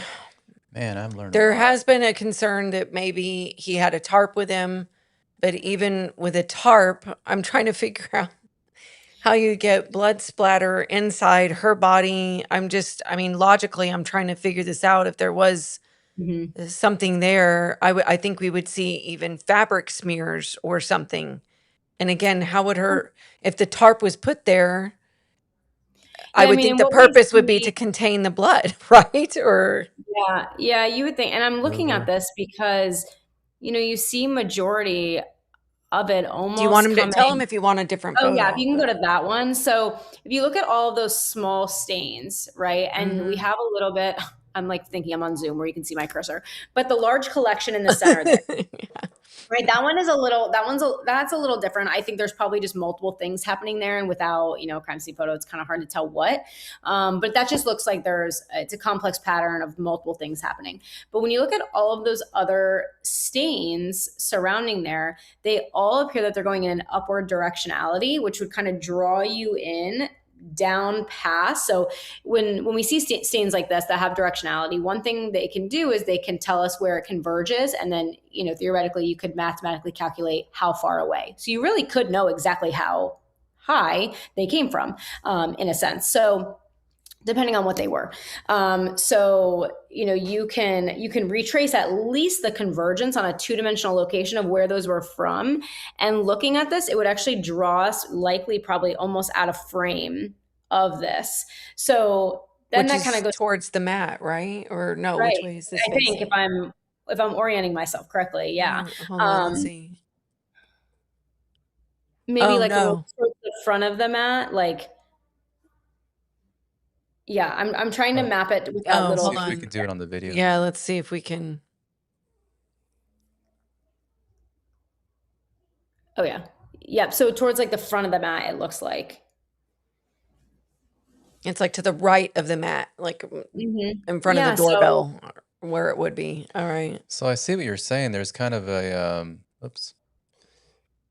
the little bitty pieces or little bitty stains are linear, right? And they're elongated. They're elongated and they have a tail, and the tail is going to tell us the direction of travel. So it looks like, it's going, as we look at this, it looks like it's going up towards that frame, which if you're looking at the front door is more kind of towards the right. So that would kind of draw us in of where those came from. And regardless if it is satellite from a drip pattern and a parent stain that's no longer there, if it's impact, if it's expirated, it tells us on a two-dimensional plane where it took place. So that kind of can draw you in. And if there's nothing there, then that's going to lead us to believe, well, maybe something was there and is no longer there.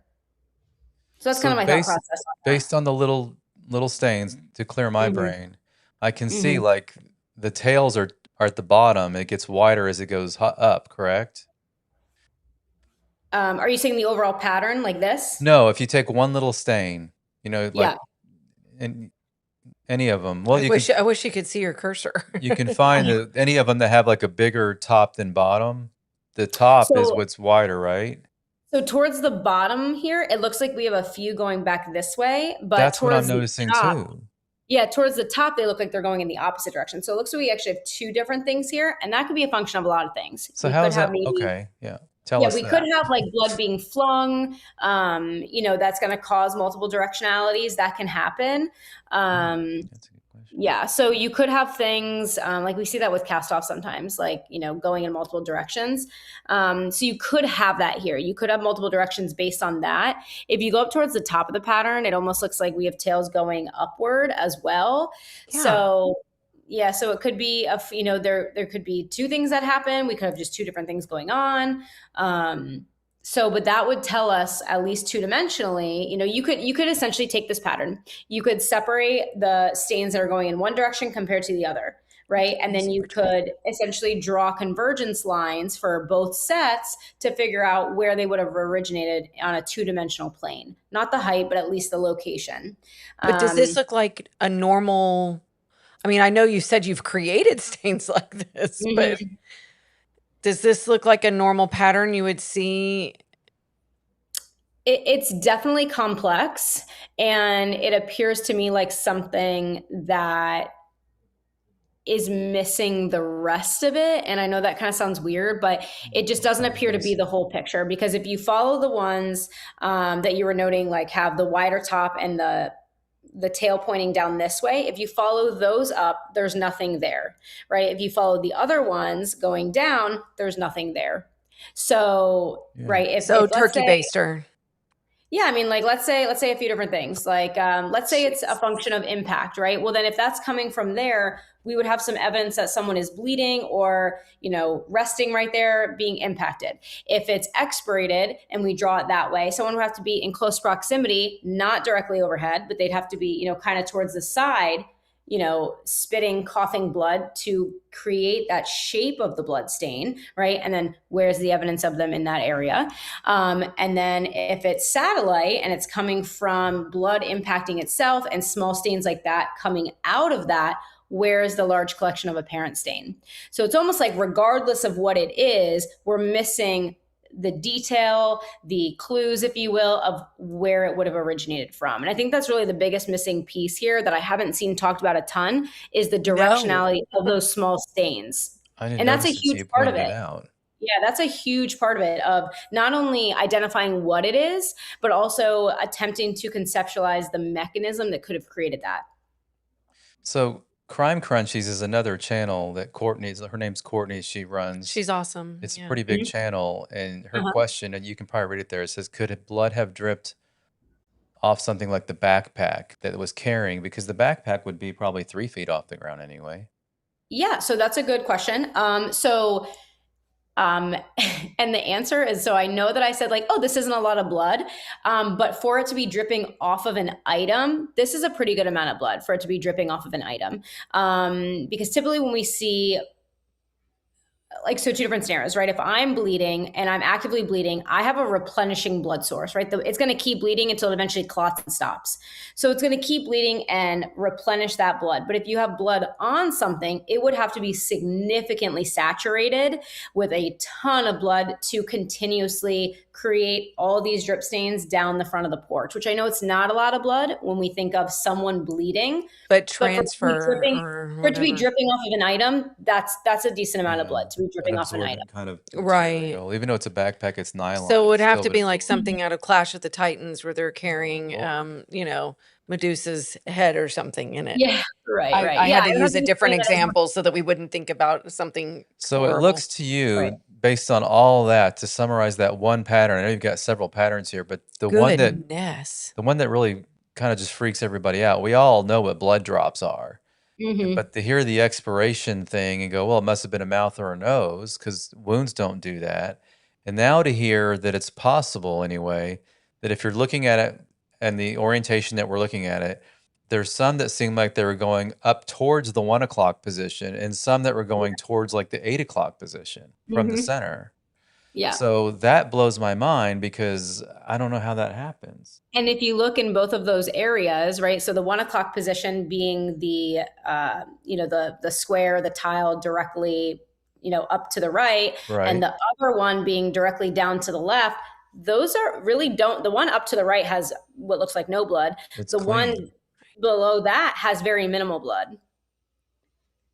Right. So that's kind of what I was talking about. Like maybe we don't have the whole piece of it, like Maybe maybe wipe something clean, maybe? Let me tell you this. So what was interesting to me is we had the information from Ashley Banfield of saying Mhm. the blood pattern on the exterior matches the blood pattern on the interior of the door. Mhm. Never have we heard about that ever again. That's Mhm. not saying it doesn't exist. I'm just saying Right. it's interesting. Then Juanita Adame spent 3 days getting the scanner traffic that she believes is the scanner. I mean, it's pretty obvious. It's the scanner Right. traffic, but we have to, give a disclaimer that could it sounds like it possibly is the scanner traffic. What's Right. interesting is they say to stay away from the blood on the porch. Please keep everybody away because that holds a scent for Well, he the literally scent. says the outside. He says the outside and stay away from anything on the inside that could possibly hold a scent. And I thought, well, wouldn't you mention the blood on the inside? Yeah, Right. you'd think. I think that was a little, huh. Yeah. And I think uh Dr. Sievers. Yeah. I mean, it's difficult. I mean, and like I said, and I don't ever No, want to you're like discredit. confirming my horrible Yeah. fear, and that's I that mean, she possibly didn't come home, that this was staged to look like she came home. yeah. I mean, I don't ever want to say that. I know.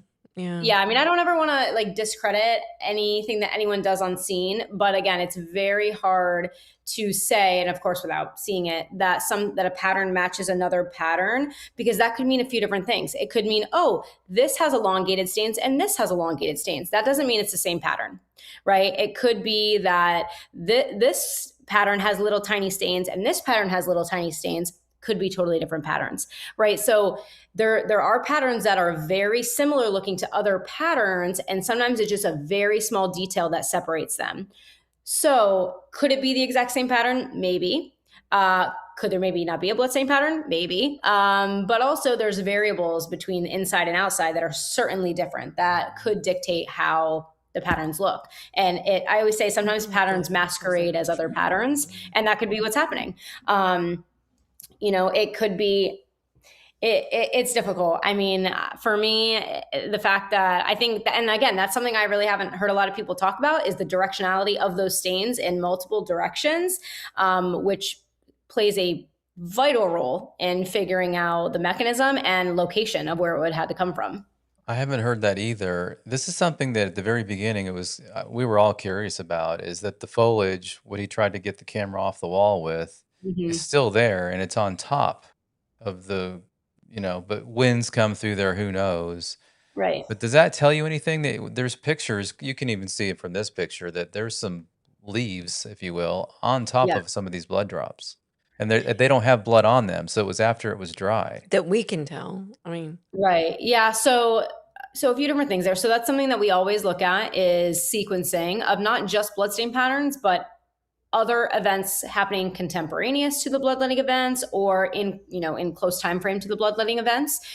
And that's certainly something that piqued my interest, that with them being on top, it could, but there's no, like you said, if it's rolling through there from wind, it certainly didn't happen when it was wet, because we would at least see some, demarcation from the blood. Sometimes we see that with like insects walking through blood, and you see like little trails coming out of them.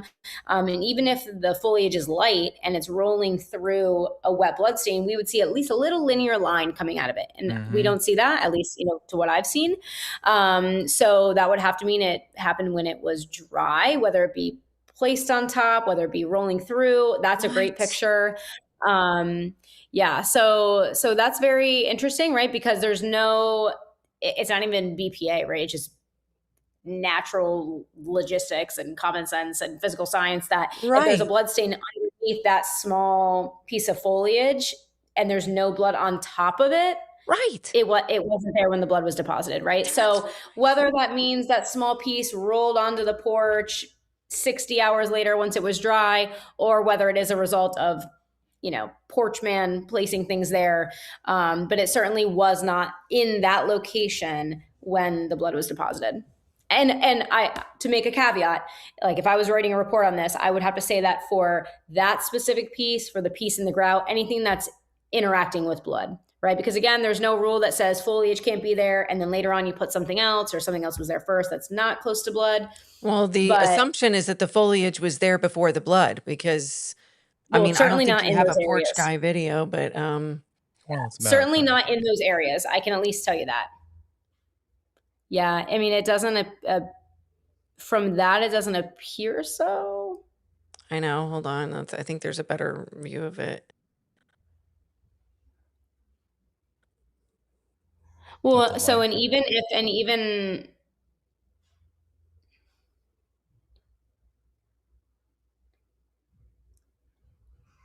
I mean, and if it was there and we just can't see it, where he would have walked, he would have stepped right through it. Right. Which could be that one footprint, I guess. I don't know. I mean, like where he is now, some of the blood was so faint, it would be hard to see Right. in something like this. It almost looks like where that one collection of blood is like just out of But frame. look, he twists his foot right there. You'd be a major. And he almost goes up on his heel. Yeah. See, with his. Yeah. Well, he definitely steps all over the mat too. I saw a Right. comment earlier where a guy said, I mean, he's wearing a mask, but it's rubbing on his eyebrows. There could be an Right. eyelash or an eyebrow in that mat. And he had a Oh, bite yeah. light, and the bite It's light, almost like, he could have spit all over the place. If you put something in your mouth, you're going to oh, immediately. yeah. Yeah. It's almost like he's walking to try and not step in things. See how he's like going over to the side there? I mean, he's probably trying to avoid the camera, but you know, when he's walking, especially when he did a little turn, it's almost like if you walk to try and not step in something. Kind of an unusual gait there, but Yeah, that's interesting. I think a lot of us were wondering, like, when did this happen? See, this is the short Because one. we assumed that they removed the camera to bring her out the front, right. but maybe they removed the camera. So, I mean, I don't Yeah, you just don't see it, but like you're saying, but it's he walks infrared. Who over to knows? the left. A lot of people have wondered why he did that because he looks like he looks in the window, and here he's just trying to remove the camera, and then he grabs that foliage And then, yeah, I was to. interested when he starts like, it almost looks like he's kind of like looking down on the ground. I mean, there's obviously no like foliage in there, but it's very interesting. Yeah, I thought he was looking for something to use as a Yeah. fulcrum, but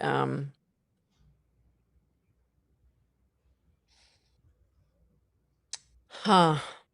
So Yeah.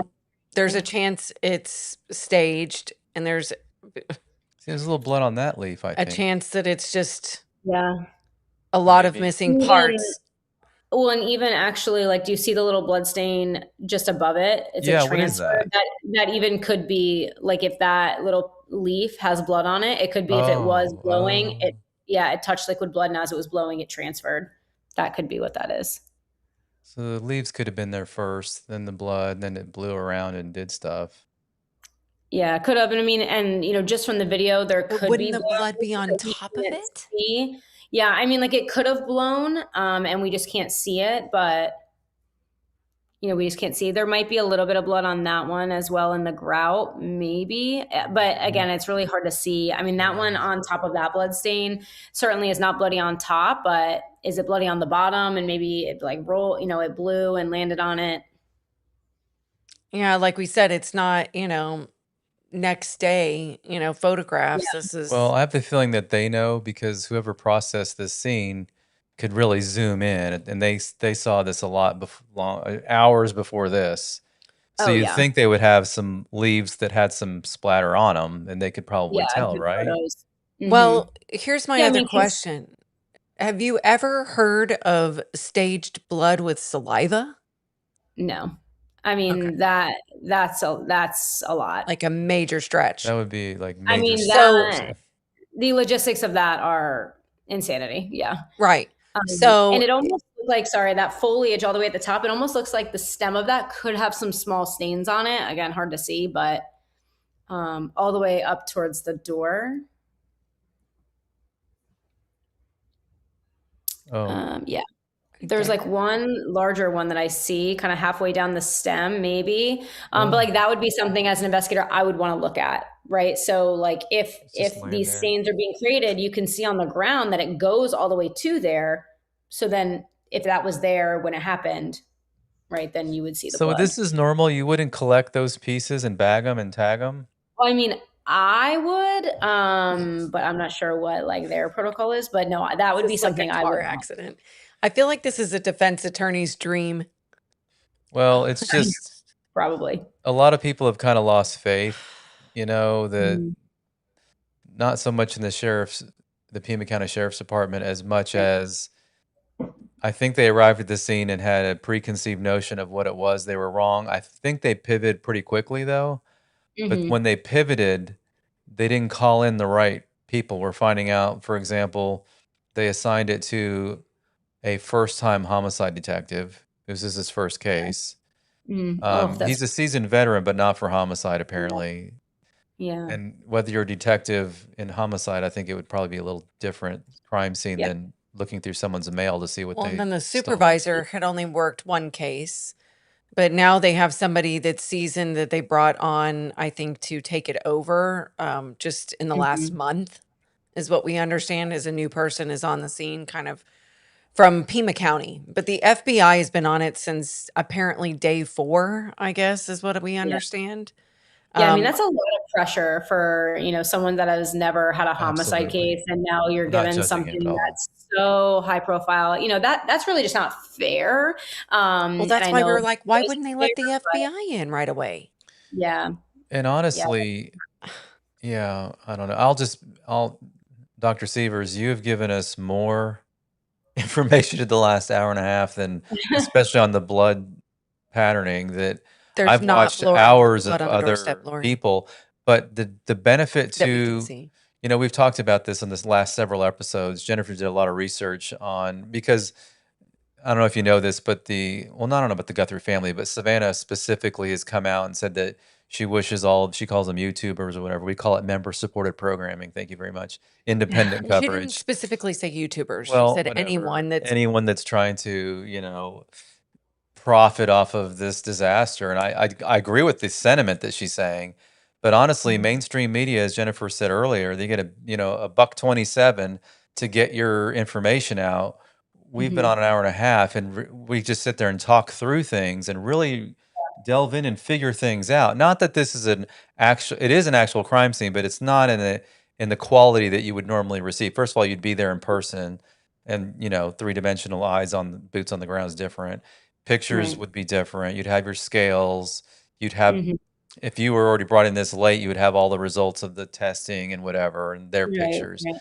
So for you to be able to point things out like those linear, I call them linear, you call them something else, but they do have heads on them, and the heads are on different sides Yeah. depending on what side of the picture you're looking on. It's almost like someone went down the middle and it went out the sides or something, but then wouldn't the middle be more solid? It's just something's not lining up to me now. So and that's what's weird is I was talking about like a drip pattern, right? So you see similar stains like that if you have a drip pattern in that area, right? Blood dripping down, impacting itself, and then it creating satellite spatter. But it's interesting is that it only goes on each side this way. Normally the stains would be all the way around. It would completely encompass the entire parent stain. Wow. And we don't see that here. Do you see how it's only on the two sides? As you say it, I'm going, oh, yeah, well, duh. Yeah, if it's dripping down, right, the satellite spatter, it's beautiful. It almost looks like blood fireworks, right? You have the center portion and you have all of these stains going out all the way around. And that's what stuck out to me here is it's only going in 2 different directions, which is not typical of something like a satellite spatter from a drip pattern. So how would that have happened? This is so compelling. I just can't get over it. Yeah, really. I mean, it could be a few different mechanisms, right? Depending on the physical characteristics of the blood, some of the testing that was done. But it could be. So I'm just going to walk through all 3 of them, right? If it is satellite from a drip pattern, right? Then the source of that drip pattern, the parent stain, you'd have to have 2, but even still, I'm not really drawn that way because it's not a concentric looking radiating distribution. It's only on 2 sides. And if you get out to the margins, it doesn't go, it's hard for me because I don't have, the mouse, but it it would go all the way around it, almost like that sun, like I was talking about, and it doesn't do that. It stays very linear distribution on each side. Yep, So they're all it north could south. be, yeah, exactly. It could be something like, an impact on either side going that way, or it could be expirated, but it would have to be something like tangential to the surface because it would have to travel like this. But again, that doesn't align with the rest of the scene because there's nothing on the tiles in those two opposite tiles that would Yes. suggest someone bleeding actively was in either of those two locations. That's what I said. It's like everything in this Ugh. case is it's when we get an answer, it raises 5 more questions. That's Yes. specifically with the sheriff normally. But Mhm. now it's with all the evidence that we do have, because obviously there's a ton more evidence that the general public, we don't get the opportunity to see that, including Right. mainstream media, nobody. And I understand that. It's none of our business, and they have a process they have to do. So we're Mhm. all just sleuthing, trying to figure things out.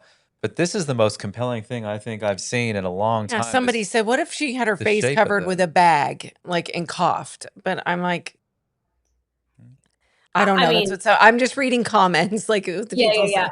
No, So I'm yeah, I going with mean the that. face. So you would see. So you brought up like blood coming out of your nose, right? So when we see that happen, like someone sneezing or pushing blood out of their nose, because you have obviously two nostrils and they're separated, you see a very bilateral pattern that almost looks identical on each side with like a little void in the center because it's coming out of the nose and it's going to adopt where it came from. Essentially, Okay. like it's going to look like it came out of Right. the. So, if you had a bag over your head and you coughed, and if it's hitting the bag and then like running down the bag, then that would just turn into drip stains. You really wouldn't have those spatter-like stains because that would be an Okay. intermediate object catching that. Well, as we look at this, let me ask you another question about this particular pattern. And I'm talking about this, I don't know if it's stippling, whatever you call the linear little pieces there, little dots. The Mhm. center of it where it's more concentrated. And I know this Mhm. picture's already kind of blurry. I don't know if there's a better one maybe, but in the center of it specifically, oops, I went to the wrong thing there. Well, see this, yeah, at the bottom and up the left of Mhm. it a little bit, it looks like it's, see, between the two pictures, it starts to change a little bit, but there's Mhm. definitely almost in the middle, maybe it's the picture, but it looks slightly like smeared, or Yeah, maybe it's it just more certainly looks altered. concentrated. So I don't know. But there's It too could much be stippling. it could be either it's concentrated, but it also which basically just like multiple spatter stains or individual stains all together in that Okay, close yeah. It looks proximity. to It me could like a be turkey that, baster. but it does look more Or one of those bulbs altered. for the It babies. looks like it's maybe altered. Yeah, like if you have like, when the kids were little, I had like, I called it the blue bulb, but you Oh, the just, bulb, yeah. I mean, that's it. It just looks like it's been But like you have an air honestly, bubble in a. Dr. Sievers pointed out this is a post processed scene. So we don't know. They may have actually wiped or smeared or whatever on with their process. Who knows? Yeah, Yeah. I mean, like a good But picture see of how this it has tile. dots going all around the. It's just Yeah, I don't very know. strange. It's not Yeah, just the plug. It's like somebody, yeah, the same person said, "What if the bag had holes?" Like mash your burlap. Again, it's like, right. well, So you're the expert. You tell us. the main thing there is the directionality of those stains, because if someone's directly overhead and they're spitting, coughing, whatever, straight down, it doesn't really matter the height. If you're directly overhead doing that, your stains are going to be the small ones, not the large ones. Those small stains are going to be circular. But what we see here is significant elongation. I mean, obviously there's no scale for me to but we're talking about pretty acute stains, like maybe 30 degrees 40-degree stains. So that suggests that the blood's coming in at that angle. That doesn't appear to, I mean, at least the ones all surrounding it, again, it's very hard to see that concentrated kind of mess in the middle. But if Yeah. I'm spitting or coughing straight down, those stains are going to be circular, and they're not, they're very Like elongated, and those. then when you have the larger ones, those of course are just passive dripping from blood wherever, There's a and it's little weird traveling one straight. there. Yeah, I think. And then you also have like quite a few like transfers, like in that top right tile there. Yeah. Mhm. Transfer, yeah, and then altered transfer, you kind of have a wipe out of it. irregular transfer. Yeah, some people thought that may have been from the swabs or something. See, but- those look like they may be some of those that blew onto that tile there from up above it. Mm-hmm. See how it continues all the way down there? Yep. Mm. Yeah. So that's something interesting too, is, in a pattern like that, typically where it starts to get more circular is where we would call the convergence of where those stains would have started. Or it could be a completely separate pattern as well. And that's why being able to see like those individual tiles, like almost like photographing tile by tile to see what are the shapes of the stains, like really in that tile up to the left, is, probably where some of that pattern starts to like the very corner of that is where it starts to get a little bit more circular. Yeah. So it goes all the way. I am. This has made me even more suspicious than I was. Well, I mean, I don't Thank know. you so much. This, I Jules. think at the very, Well, I'm trying to figure out how a human that is bleeding is doing this. so it mostly is coming down this way because it goes all the way to there, but on Yeah, the but top we can't see again, how much are you again. making? You'd have to be. I think the problem is we can't definitively disprove that this wasn't staged. We were hoping you'd come on and go, no, this is definitely. Oh yeah. Sorry. I mean, but again, it kind of just depends on the knowledge, the wherewithal, the tools that someone is willing to do that, because I mean, Why? yeah, Well, right. And there why? is So- one person that is a potential involvement in this that apparently has a biology and chemistry background. Oh, well, yeah. I mean, because I always like to say that, like, yes, I've made scenes that look just like this. And just because someone in the field can manufacture something that looks like this, I don't know if if I told my mom or like a random person or my dad, like, hey, here's some blood, here's some tools, I need you to create a scene that looks legit. I don't know that they would be able to do that. He'd be like, and so I don't know that just normal people would be able to manufacture something that looks legitimate, or know how to create patterns like that, right? Like, so I create. Does that impact, look legitimate to you, though? Especially these really long ones right there. In the That's what center. I want to know. Hold on. And we're thinking that comes from up there. Is that possible? I mean, those are a little disjointed. It looks like that directionality actually goes the opposite direction. So it looks like you have a few different things going on there. Like maybe a separate mechanism that also could be some satellite from not that significantly elongated one there, but some of it because we know we have drip stains.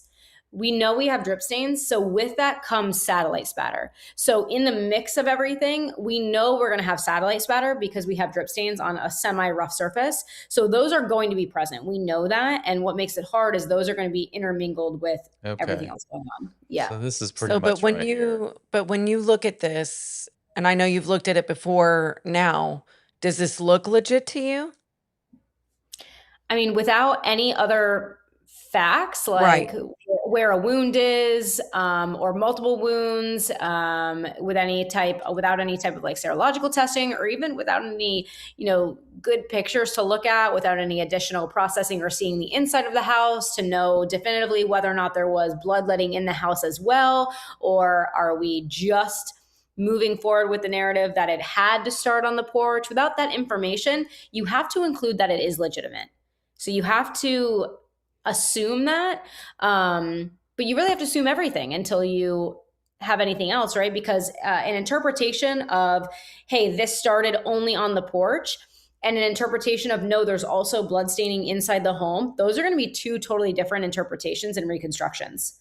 Because now the more time you have, the more time and space you have for, yes, more bloodletting, but also more opportunity to introduce things like intermediate objects, additional items that could essentially alter how the patterns are produced.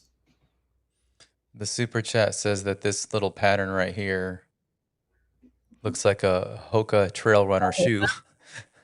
Okay. I'm not familiar with what that is, but I can see it's definitely got a repeating pattern to it. Yeah, but yeah. No, absolutely. I mean, Thank you for the super I'm chat. certainly not a footwear and tire expert. That's way outside of my expertise. But it certainly is a transfer pattern. It is something that I've seen indicative of a shoe multiple times. But does that mean it's not like the bottom of a backpack. I mean, who knows, right? So it could be a lot of different things. What do you call it? We don't call it shoe print, right? What's it called if it's something? It's a It's just a transfer. transfer pattern. Okay. Yep. And then unless it is, like a full shoe or it has, any consistently repeating markings or the shape of a hand, I don't ever say, consistent with a shoe unless it is something that is clearly consistent with a shoe. Thank you for Could the her super wrist chat. be behind her back with a zip tie, which had bled? I mean that's always possible, and that's what's hard about having no information about the case is a lot of things are possible, right? So, I mean, it could be, you still have those stains that are going in different directions, which could even be a function of someone kind of moving. It's a wide distribution, but it could be like a hand flinging blood. You could see something like that, but they're so small that it would have to be such a forceful swing. You know what I That's mean? a And good that's question, really though, what's because she hard. was is 84. Yeah, Right, They'd right. still The want I things think are so people were small that's kind of hard to believe almost. right. Okay. And I think for me, the thing that's puzzled me is like you said, it looks almost too perfect. It's that in the middle, and then there's 1, 2, 3, 4, 5, 6, 7, 8, 9, 10 drops all the way around it.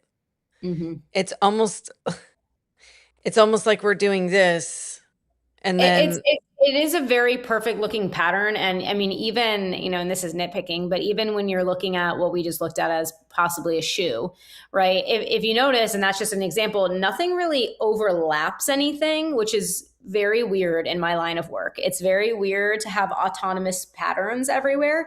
The only thing that seems to like overlap is that area of the smaller elongated stains going in different directions. That's the only thing that tends to share the same space. Everything else is on its own, right? All the transfer is independent, like nothing is overlapping with one another, which is very weird.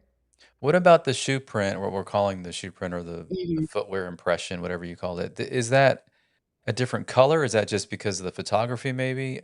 It looks like it's redder to me. I don't know than the red. It could be, but what typically that means is it's just blood that is it's just a lower volume of blood spread across a wider surface. So, if you look at the drip stains, right, that's a smaller area. So the blood's going to look darker because it's not spreading out. Like if I take, a drop of blood from 3 feet and then I drop blood from 15 feet, the drop of blood from 15 feet is not only going to be larger, it's going to look lighter because it's the same amount of blood, just now spread out over a larger space. So it's going to look lighter. concentrated. Yeah, I don't know how to word what I'm trying to ask then. Does that mean it is definitely like a different, my business, we say procuring factor? Like it came from the same source, obviously, but a Yeah, different I mean, method that hit that stain.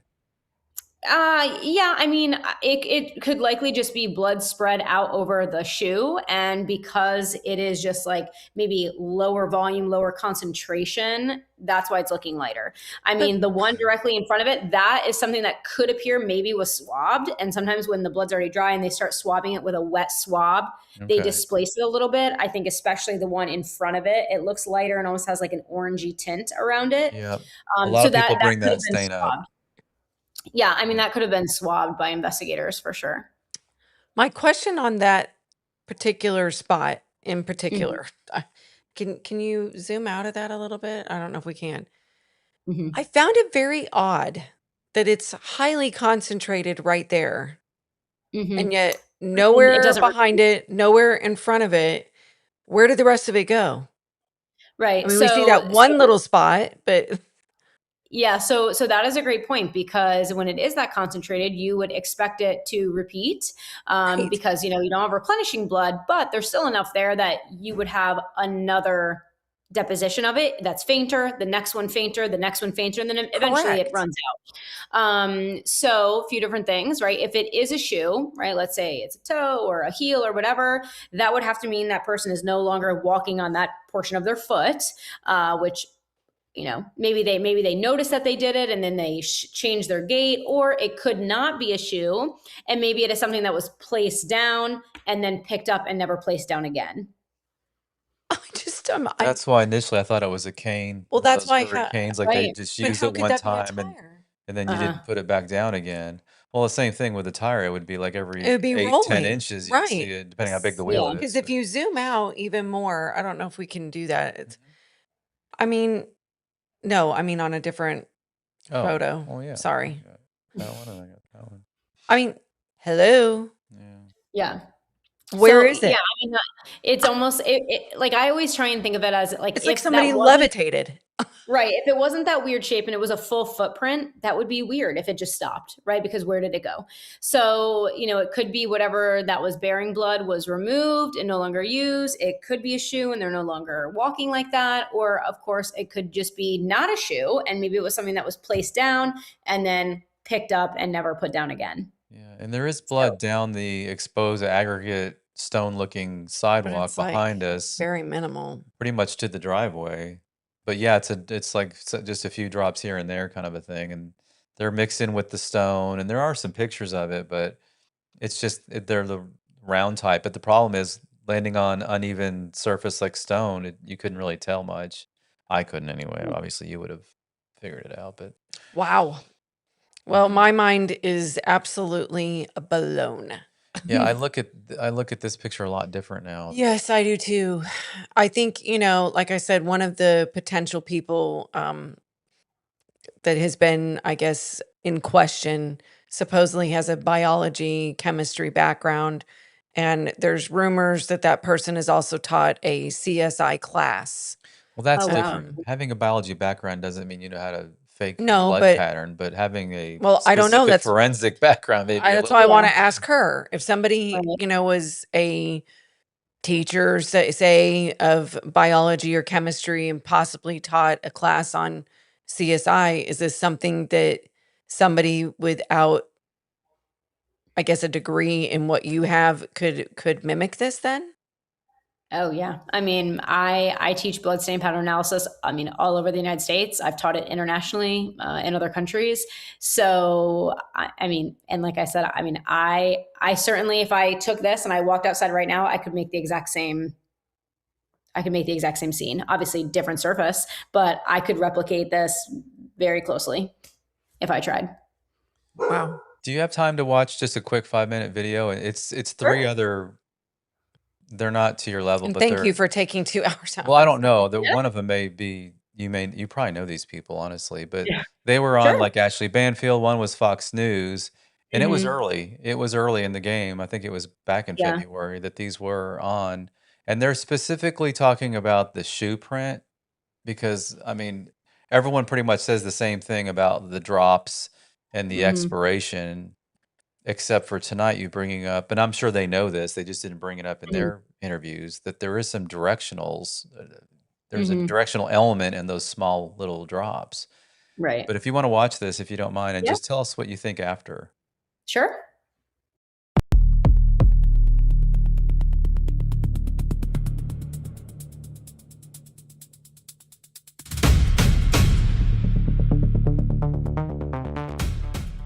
Dr. Banerjee, can you give us some information about the pattern of that blood spatter and the impact on this investigation? Yes, good morning. Thank you for having me.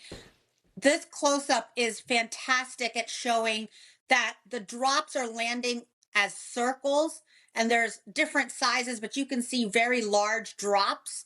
And I use that word drops or drips. So that is a pattern you see in blood spatter that shows that it's falling directly vertical down, like perpendicular down from a height. It's hard to say exactly where on the body it's coming from, whether it's the head or the hands, but it is dripping from a height. And so it's important to see that they're separate droplets. There's not a huge pool of blood, but there's definitely some sort of fresh injury that she's dripping from. And I can say she because it's been confirmed by DNA that it is Nancy's. Dr. Petler, there's been so much back and forth on the internet about the blood stain, and in particular, one that looks, if you zero real close in, could look like a shoe print, maybe even a cloud sneaker. When you look with your expertise, what do you see?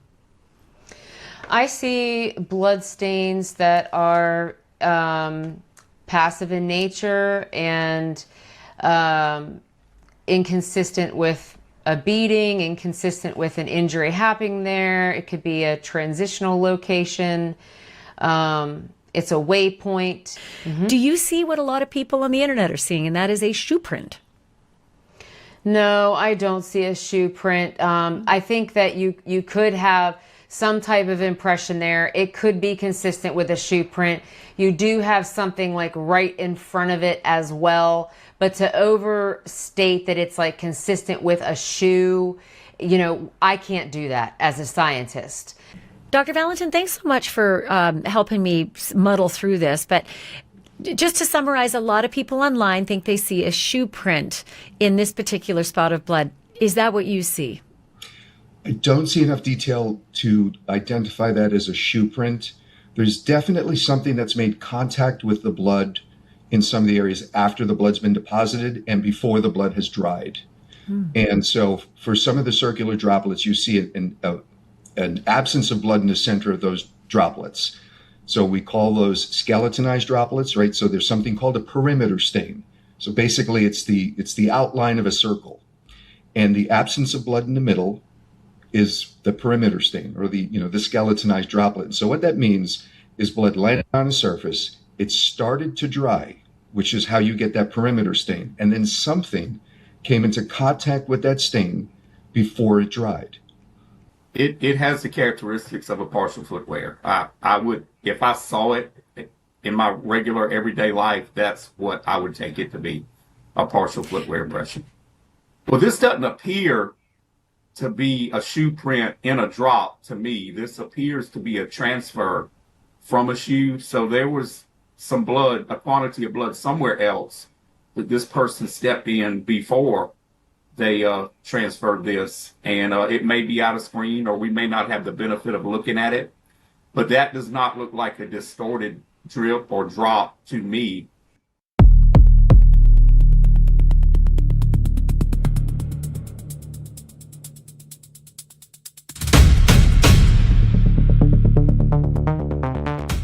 Well, that clears everything up. Yeah. But that's what we've been dealing with for 6 months. So you coming on tonight, I just feel like feel so much clearer about things. Like, obviously, there's no exact answer. But Yeah. first of all, he used skeletonized. I'm going to call him and tell him that they don't use that anymore. No, Peter's a good guy. He's I knew you cool. were going He's to a know good these guy. people. Yeah, I Yeah. could tell they all know what they're talking about. It's just Yeah. you see different things when the pictures aren't very clear and they're not true crime scene photos. But what Yeah. was not on that clip was the lady, the first one from Fox. She actually mentioned what you said, in that there wasn't any blood that she noticed on the threshold, which she thought was odd. Right. So Yeah, I wasn't. I'm not familiar with her, but the last three very familiar with. Kenny Kinsey, the last one. He is he's an amazing colleague, pretty good friend of mine. And then Dr. Valentin, I sit on the ASB board with him, and then of course Dr. Wow. Pettler. Yeah, so small community, but yeah, I mean, and that's what's so interesting about this is a lot of it depends on what you've seen in the past or what you feel comfortable saying. For example, Kenny may have more experience in footwear to where he's like, yeah, that definitely looks like a footwear. Whereas like myself and Dr. Pettler, and I think Dr. Valentin said too, like I wouldn't feel comfortable calling that a footwear impression, but that's just not my area of expertise. So, that's a little different, and then. But I think in all of our different ways, we kind of did come to that conclusion. Mhm, And at yeah. least what I nuanced from what, at least the latter three were saying is it's maybe a transitional period, but there's certainly some things missing here. For example, like where's the source of blood that would have caused that transfer? I think Kenny brought that up, if that is a footwear impression, but where did it come from? Where's the source of blood that had that? And maybe there was more on the mat, who knows? Like that mat could have been saturated in blood and we just can't see it. That's actually what was brought up during that, was that his point was, well, it could be on the mat. So Mhm. you don't recognize the first young lady that was on Fox? Is that the one that you No, did? Okay, so yeah, you I did don't know think so. the very last gentleman? all the other three, she said. Yeah. Yeah, So the last three. the last gentleman, I didn't play the rest of it, but he definitely thinks it's a footprint. Before that, Yes. I took that out because he was very sure of it. And he said Yeah. he's had other cases where they use he said there's different chemicals, but Mhm. there's a chemical I can use and put it right around that one blood stain, Yeah. and I guarantee I could finish that stain out with it. He goes, I've picked out tire prints many times with that. He told a story about a tire company had 3 tires made that were similar, and he couldn't tell which one of those tires it was, but he was able to narrow it down to that manufacturer and Wow. that tire. And he said it was but he goes, if you would have looked at the crime scene to start with, or the blood stain to start with, you would never have guessed when I put that chemical on there what appeared. So Yeah, I mean, he and it seems doesn't sure appear of that it. that was, yeah, I mean, it doesn't appear that that was done in this case. I mean, unless they, again, That was also his utilize, point. yeah, I mean, unless they, I mean, I can't even say unless they utilize Blue Star, which we would no longer see with it being light out because there was no, dilution to anything. But yeah, I mean, you have things like Amido Black, you have Kamasi Blue, Hungarian Red, all protein stains. You also have LCB, which reacts to the heme, just like Blue Star does. So you have a lot of different options that you could use, mostly based on preference. And some of it would be, I'm not familiar with that tile, but just depending on how, sometimes I've dealt with tile that is a little porous and it eats the That chemical. And usually is. Yeah. next thing you know, it's shocking, what the floor looks like. So you have to do kind of a test pit area. But yeah, I mean, there's a lot of different chemicals that if maybe unseen they thought, which I think everybody would think like, oh, maybe that's contact or transfer from a shoe impression, that those things could have been done to see if maybe there was just more concentration in that area and the rest of the footprint was latent. If you Mm. didn't think that it was in blood, you could have also, just processed it normally with maybe like some mag powder or black powder. I would probably, if it is porous, I would stay away from black powder, but they could have, used magnetic powder on that area too, just to get a normal latent foot impression, even if it wasn't in blood. Now, one person did ask in the chat, and I'm sorry, I don't remember who it was, but they said if it was staged, I mean, if there's a chance that it was staged, how would they have kept the blood, I guess, from coagulating or drying up? Like if they, I don't even know how to answer that. Yeah, no, so that's a great question. So I talked earlier that in my classes and even in my studies, I typically use defibrinated sheep's blood, and the hope is to give it a longer shelf life as it sits in the fridge. So when Hmm. I take it out, it doesn't turn into one big clot, or it doesn't have any, it doesn't have coagulation in the bottle. So that would be something that's Interesting. really hard. That would be really hard to do. You would be talking about a pretty quick turnaround time. It's Okay. just like when you're in the hospital, if anyone's ever had this happen to them, right? And they take your blood and then they're like, oh, whoopsie, the blood went bad. We can't test it. Right. I mean, the same thing's going to happen. So, Yeah, it was yeah, Andrea's thoughts. She was right up there. yeah, She asked it. that Um, would be, hard to do. Right. And we talked about that Mm. too. Like, could you stage okay. it? Yes, but it would be the wherewithal, the No, she was asking logistics, the specifically about. ability to do all that. Okay. Yeah, I Mhm. think it was up above that. It was Andrea. I think that now that I think it was Andrea. Sorry, Andrea. We're trying to find your question to make sure I asked Dr. Sievers the correct one, Could but you put it in the chat one more time? yeah, maybe she can Oh, put. But I think that was it. But like, how did you get it? How would you get it there? So I think the thought is, how long would it last? In say you did a draw, like a blood draw. Just, I mean, if we're Mhm. going off of crazy stuff here, like we're talking about, a soap Mhm. opera or a movie. You know, how long would Yeah. it last in a vial? I mean, a lot of that depends too. I mean, you would have to, properly collect it. You would have to properly store it. You would have to keep it stored, and then a lot of that depends too on, for example, like the blood thinners and any other medication she's on. All that's going to have a factor, but I would think they would need to get that done pretty quickly, especially as it's going to be exposed to air. If they are going down, the pipette route and doing things like that, I would think they would need to get that done within a couple hours or the day. Okay, interesting.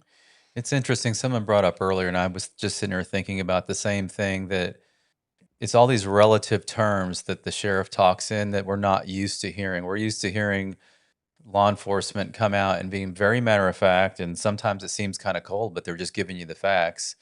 Whereas the other Hmm. day he said that he didn't want to say what he thought because what good does that do the family? And I'm thinking, well, the family, and like his previous chief deputy said the other Hmm. day, family wants to know you're in charge and you do know what's going on, but you don't.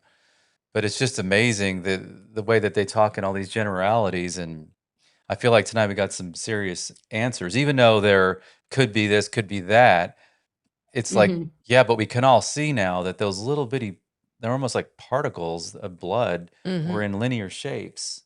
It's And that weird. does, yeah, obviously that means something, it's not a circle like a lot of the other stuff. There's more than one pattern going on. Well, we sure appreciate you coming on. I don't know if somebody has any more, if you see any more quick questions, Someone because said, Andrew, ask your she's been oh, on here for 2 here hours. it is. So How did the circles, let me just put it up there.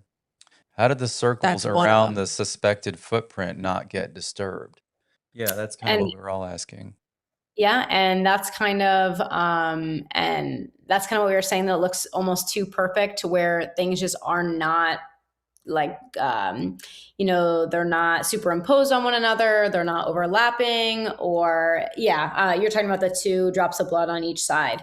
Right there. So sometimes there's Would an it be a option that footprint? Exactly. yeah, It's just could be the perfect storm, and it just happens to not get in between there. Dang, Andrea. You do see some disruption, but again, that looks more like it could be displaced to where like it was wet, something came on top of it and then removed it. But it also could just be flaking from it being old, and again, 60 hours after they were there. Who knows how long after it was actually deposited? So that's a great question. So it could be Or that there Monk's was dolly a wheel. yeah, there but was like a again, dynamic for it to be situation that. here. Go Go ahead. ahead. What? Oh no, I was just going to say, it could be a dynamic situation of footprint was made and then those 2 drops of blood were created. But again, like not getting on top of the footprint, or it could be the drops of blood and then that transfer pattern. But it's always very surprising when you don't have blood that is overstepping on each other, especially when you have what I would assume is a very dynamic event of trying to get someone else, right? It's not like I'm autonomous and I'm bleeding. You're trying to get someone else bleeding to navigate through this space. Why, that's interesting that you said that, because there'd been some theories that, what if this happened another day? She's not very mobile. Like, what if she, something happened when she was getting the mail, This is a and gardening accident and from a yeah, week or ago. so, yeah, exactly. And something happened and it's completely unrelated. It just, I think people thought there could be a potential for this being autonomous, but um, it's sounding more and more like the sheriff was referring to that on the first night. She went missing on Sunday morning. Well, she didn't show up for her get together with friends, and the friends called the daughter and said she didn't show up for a Sunday service. They normally watch it, I guess, by stream. And then they Mhm. showed up and went to look for her, and there's been back and forth with what time they got there, but the what we've heard has been confirmed by another detective that has a show, is he said no, they've confirmed it themselves, that it was actually 11 a.m. that they showed up there, which means the police weren't contacted until 12:03, so there was about an hour's worth of time. But I I don't know. If her fingers were I think the bleeding, family would have been able to tell them if the could the mom had blood drop mentioned. in that manner? There's a few people in there. One lady, I think she's a nurse or something. She said she's had patients come in that are bleeding out of the fingertips, like at the fingernail. But I don't know why that would be any different than just bleeding. Yeah, it could be any bleeding. It could be you're bleeding from your hand, you're bleeding from your nose. It could just be any blood falling passively. But the one that makes you feel like something's odd, I'll hmm just use the word odd, is the one with the multi circles with the concentration in the center, right? Going around it. The small drops of blood that they look like maybe they are a millimeter or 2 in size, and that is solely me speculating because there's no scale here. Right, right. But just in comparison, they look like maybe they're a millimeter, maybe 2 millimeters in size. So they're very small. And if you really look close, and again, a good crime scene photo would help with this. It does look like they're going in multiple directions. And that is the one that I would certainly categorize as odd. And even if that was a drip pattern, it doesn't have the normal, normal satellite spatter distribution like we would typically see. What could make that pattern? It could be satellite from two different locations. So not the center of that, which is what you would typically see with it all the way around. It could be two separate locations.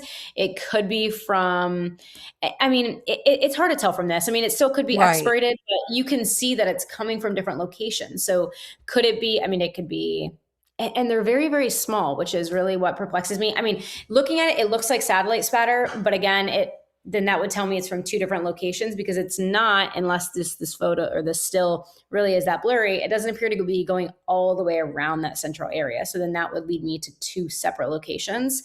And it would be a lot of satellite spatter, which doesn't align with what we see here, which would then lead me to believe that maybe there was something else on this porch.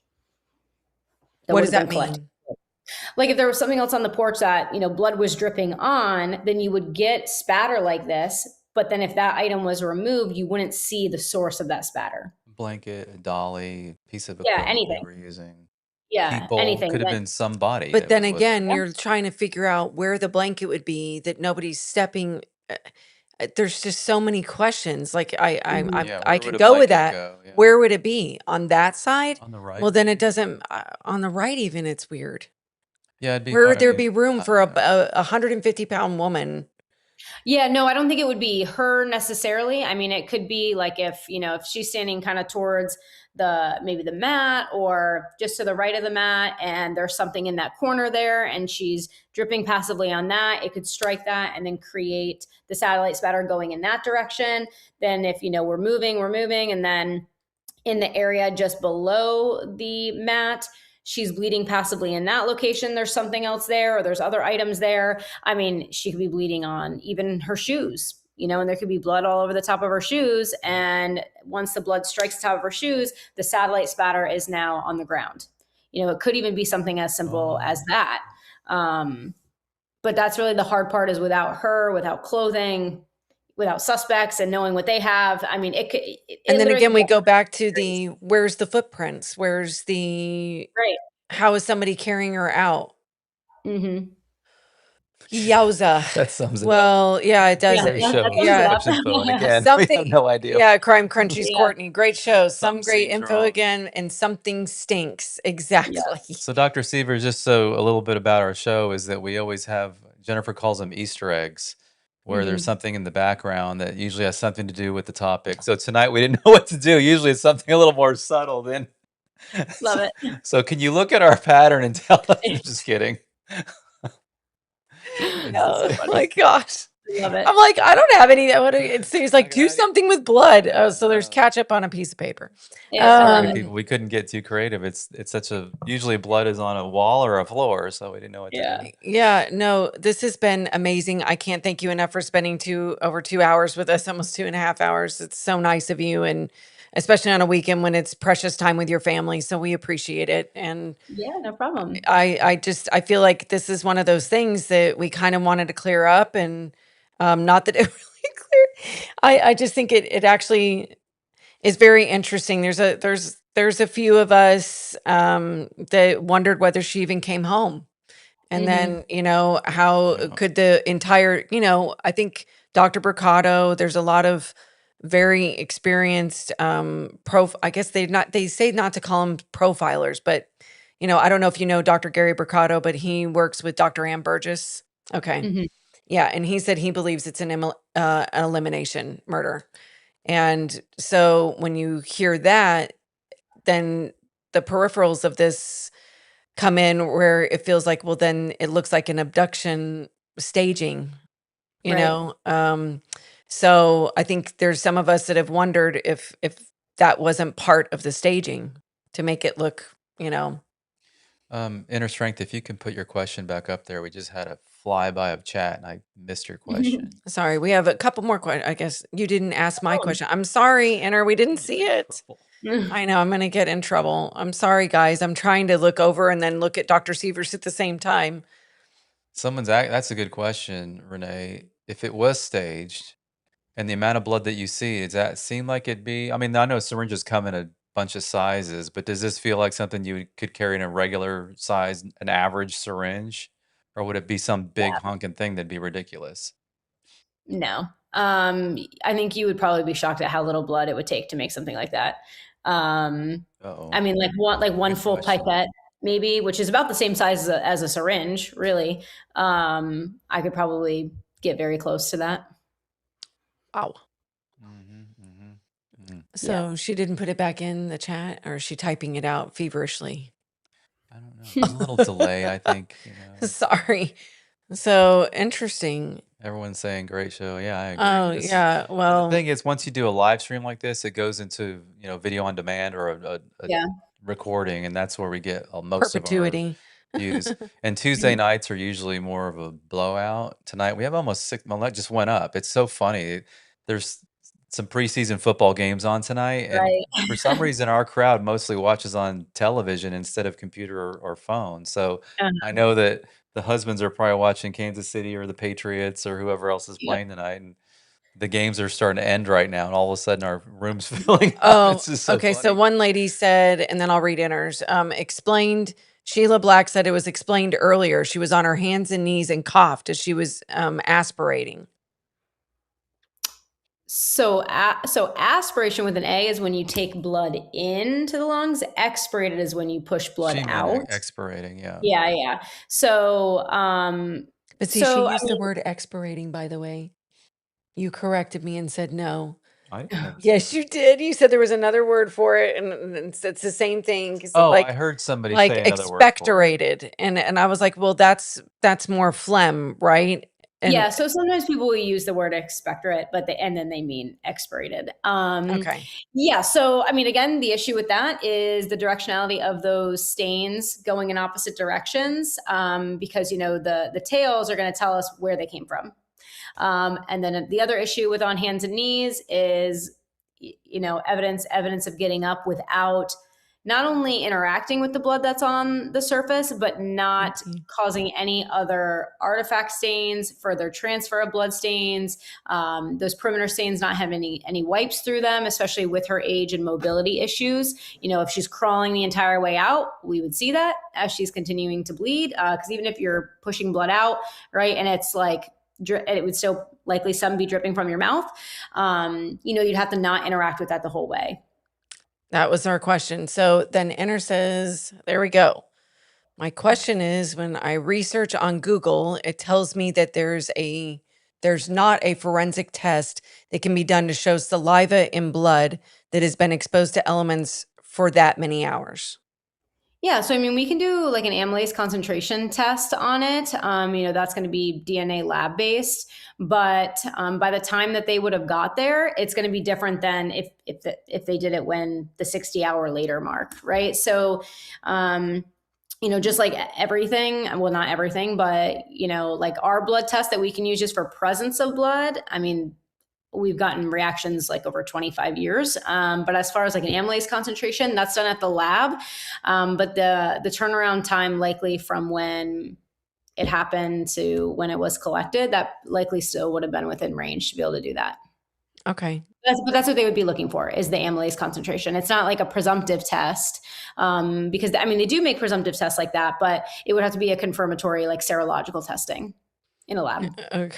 Not the normal, yeah, Somebody said she's 12 hours or they something. said DJ Fred said Jackie and I are watching the Buccaneers on TV and using the phones for the live. Hey, we appreciate that, guys. So I really Some more appreciate people coming in now. It's so yes, crazy. I appreciate all of this, you guys. It's awesome. So Glenn, please move the logo. I don't know what that means. I think the logo Because is we what? used to have this lighted logo right here. Oh, We she's joking. had a few people Probably. going. It's one Yes. person.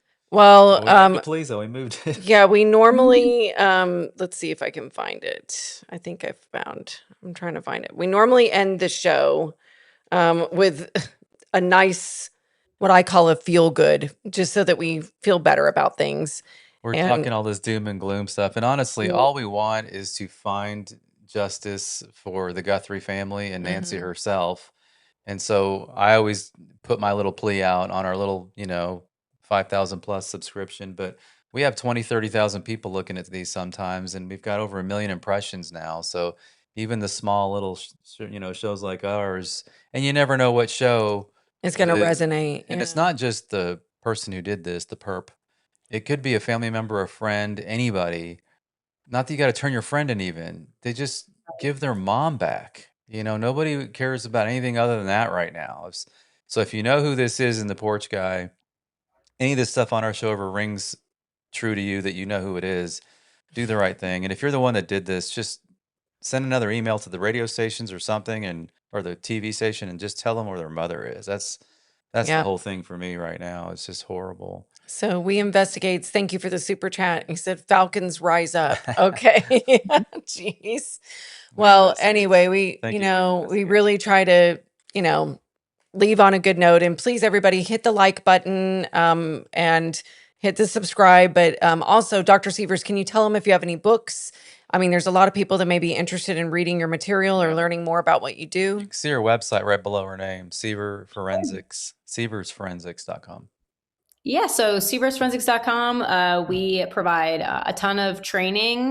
We do webinars typically every Wednesday or Friday. So even if you're just interested in learning more about what bloodstain pattern analysis is or what it can tell you, you could come hang out in a training with me.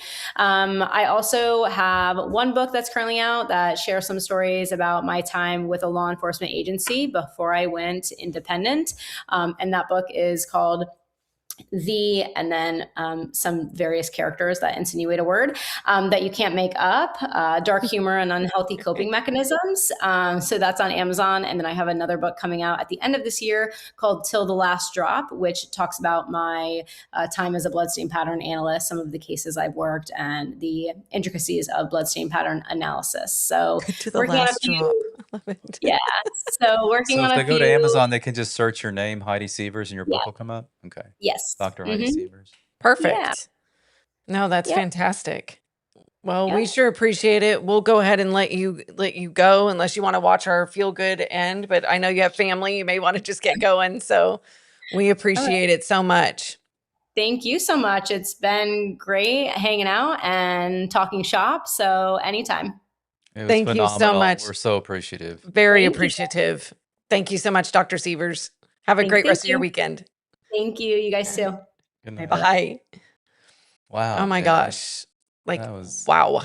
amazing. Yes, I can't thank you guys enough for coming in for Ooh. that. So I what? smell ketchup. I don't know what's going Oh, on. stop. So thank you guys. What did you all think? Those of you that are still in here, I really appreciate it. I predict that Ashley Banfield, Fox News, they're going to, if they happen to see this or get word, I mean, you talked to Ashley the other day on your email. So they need to have her on. I think she's a better fit. All those three that we saw earlier, they're awesome too. But someone needs to have someone like her on it, if not her, that they can spend more time, Yeah. and do that kind of thing. So She's amazing. So, and we're so grateful for her. I mean, we're our small little channel, and she took the time to come out and really explain everything to us. I'm really appreciative of it. So, do you want to start our little? So, Glenn and I both caught a little video outside our window. Is that you're going to do the feel good now? yeah, Yeah, and then I have a letter that I was given permission to read from Fred and Jackie, who are watching the Buccaneers and us. So thank you so much. They sent this really nice note today. It just happened to come in this evening and said, we will be watching.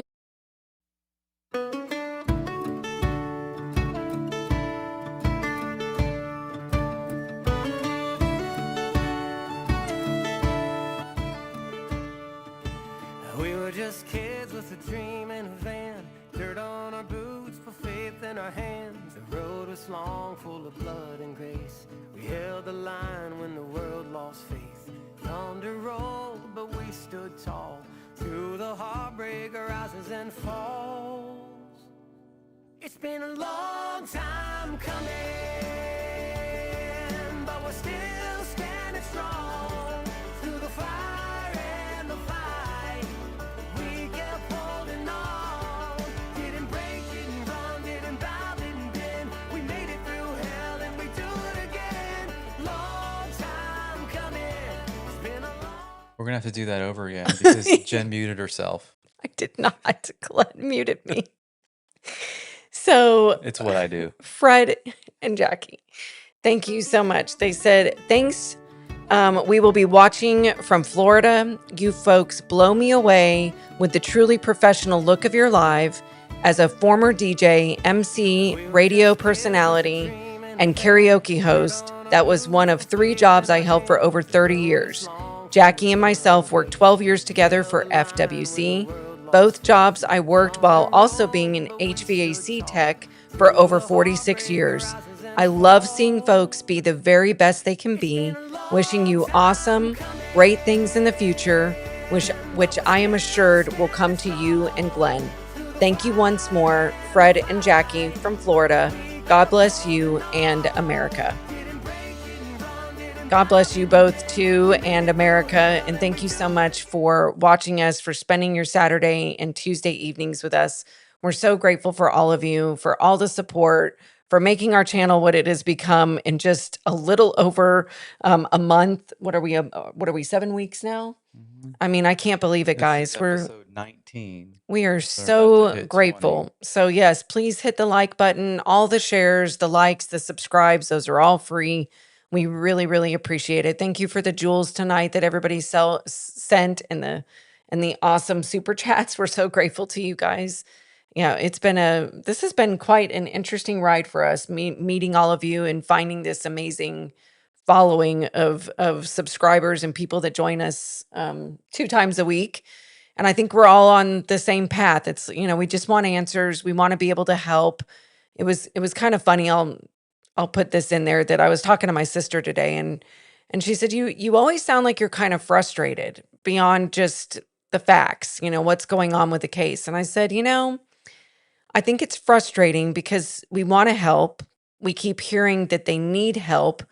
And the truth of the matter is, maybe that's implied.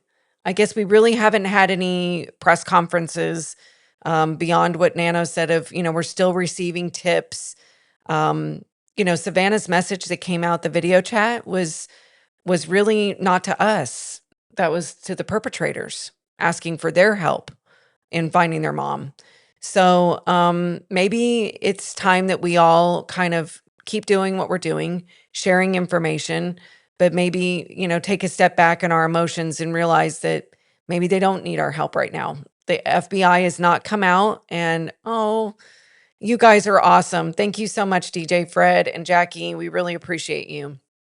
But, with no FBI, formal press conference, no FBI formal profiler that's come out and said, this is who we think the person is, with no FBI profile drawing from the mask. I think there was one law enforcement person that put that out, but I don't believe it was from the FBI.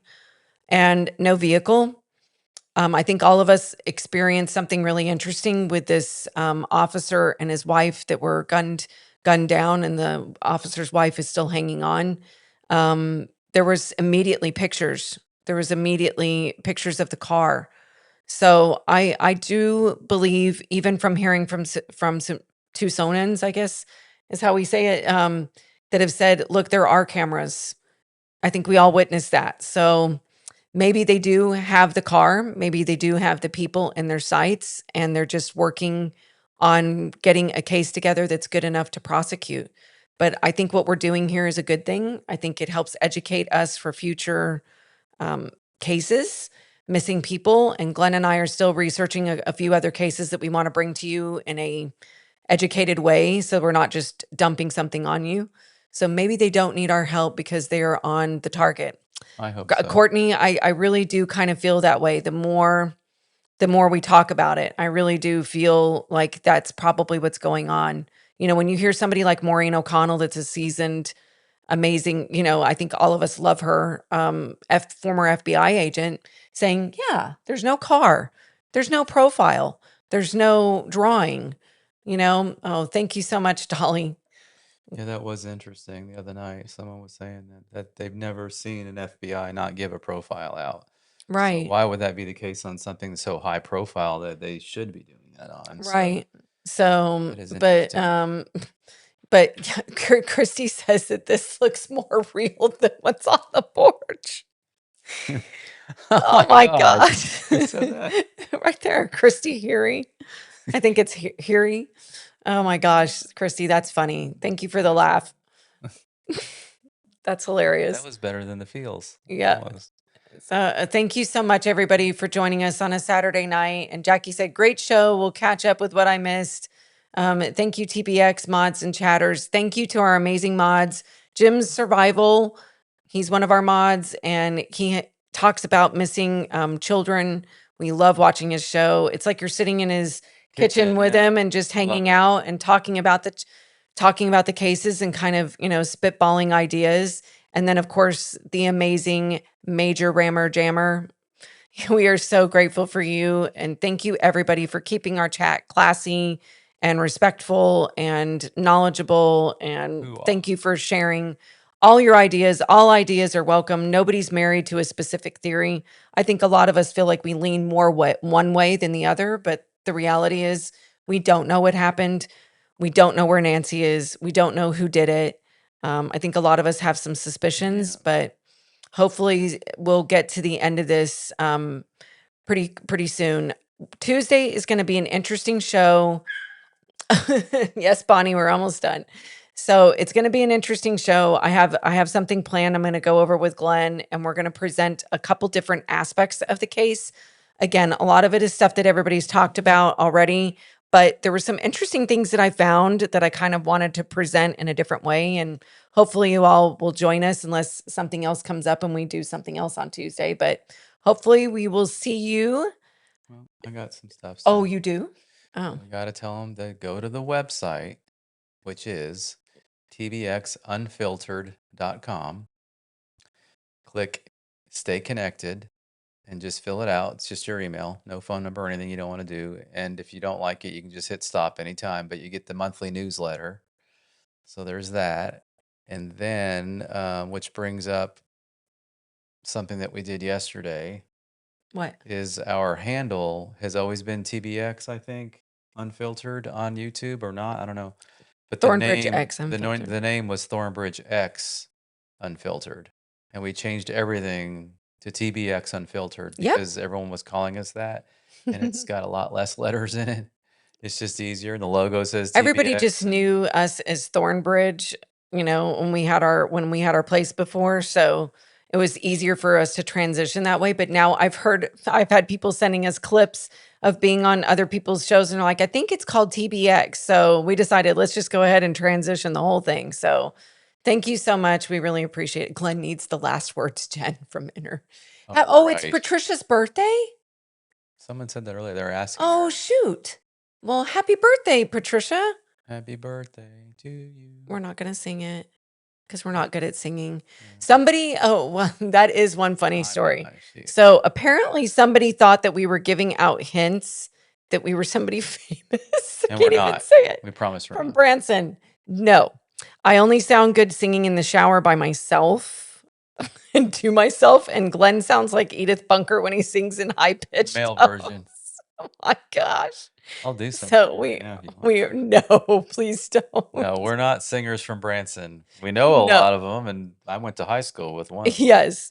Yeah. Clay Cooper. If you ever get a chance, go to the Clay Cooper Theater. It's a show you'll never forget. I think that must be what she was thinking. Yeah, it's Clay Cooper. And then we did mention a group called the Haygoods, and they are the ones that gave us the rights to use that song A Long Time Coming. So they're awesome, and they are out of Branson. So. But speaking of music, if you go to the website, there is a section. It's the Rammer Jammer section. Yes. And it's got 4 songs on it, I think, now that he made himself. So you can go listen to him. It's kind of cool. He's very, very talented, and we are very grateful for you giving us some awesome songs for our channel. So thank you guys. Have a wonderful rest of your Saturday evening. And Clay Cooper is who we saw the night of our wedding. Lisa, that is awesome. Oh. So what a cool I should have told you. You could have said, hey, Glenn That's said hilarious. So anyway. He would have said, who? Oh, Truth Warrior's daughter's birthday too. Happy birthday to your daughter, Truth Happy Warrior. birthday to everyone whose ever birthday it is. Yes, thank you so much. And we will catch up later, Mommy Rolex said. Yes, catch up. You guys are awesome. It's also a chance for you to finish up your chats while we get out of here. Yes. Thank you so much, everybody. Have a great rest of your weekend. We'll see you Tuesday night. See you guys. And thanks, Dr. Siever. Definitely. Thank you, Dr. Siever.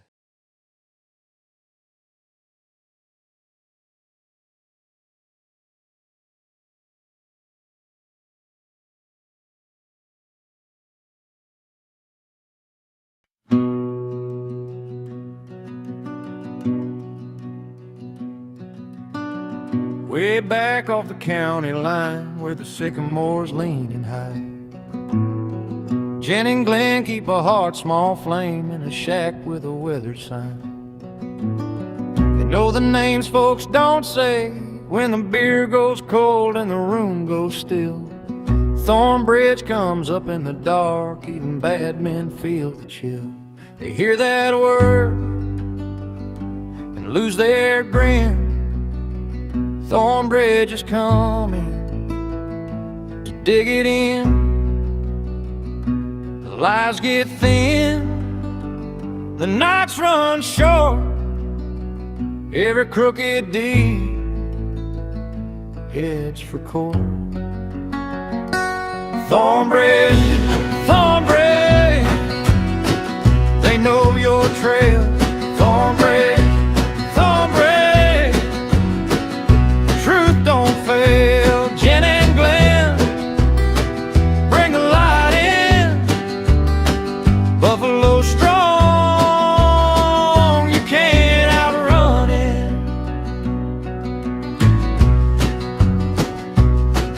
There's a buffalo badge on the door, paint chipped on the soil bowl, like a warning to the wicked ones that the hills keep score.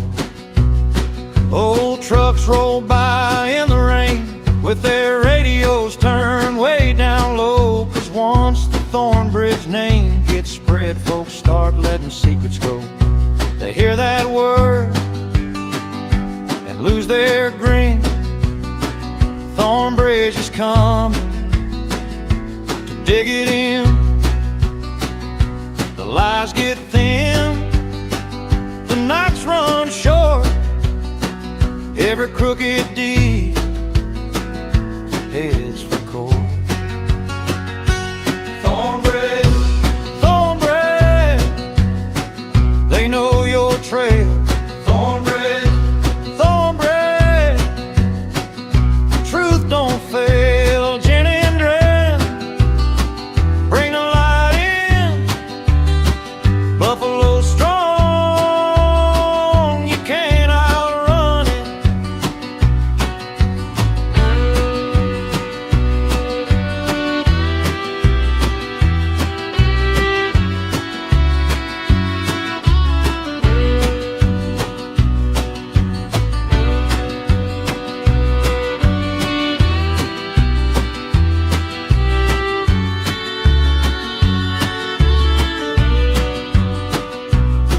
Under moonlit oaks and red clay ground, the hidden things come shaking out. Every locked up drawer, every buried sin gets a little louder now. And when the holler calls her name, the brave turn pale, the liars shake. 'Cause Jen and Glen don't miss a step when the whole truth starts to break. Thornbridge, Thornbridge, they know your trail. Thornbridge, Thornbridge, truth don't fail. Jen and Glen, bring the light in. Buffalo strong, you can't outrun it.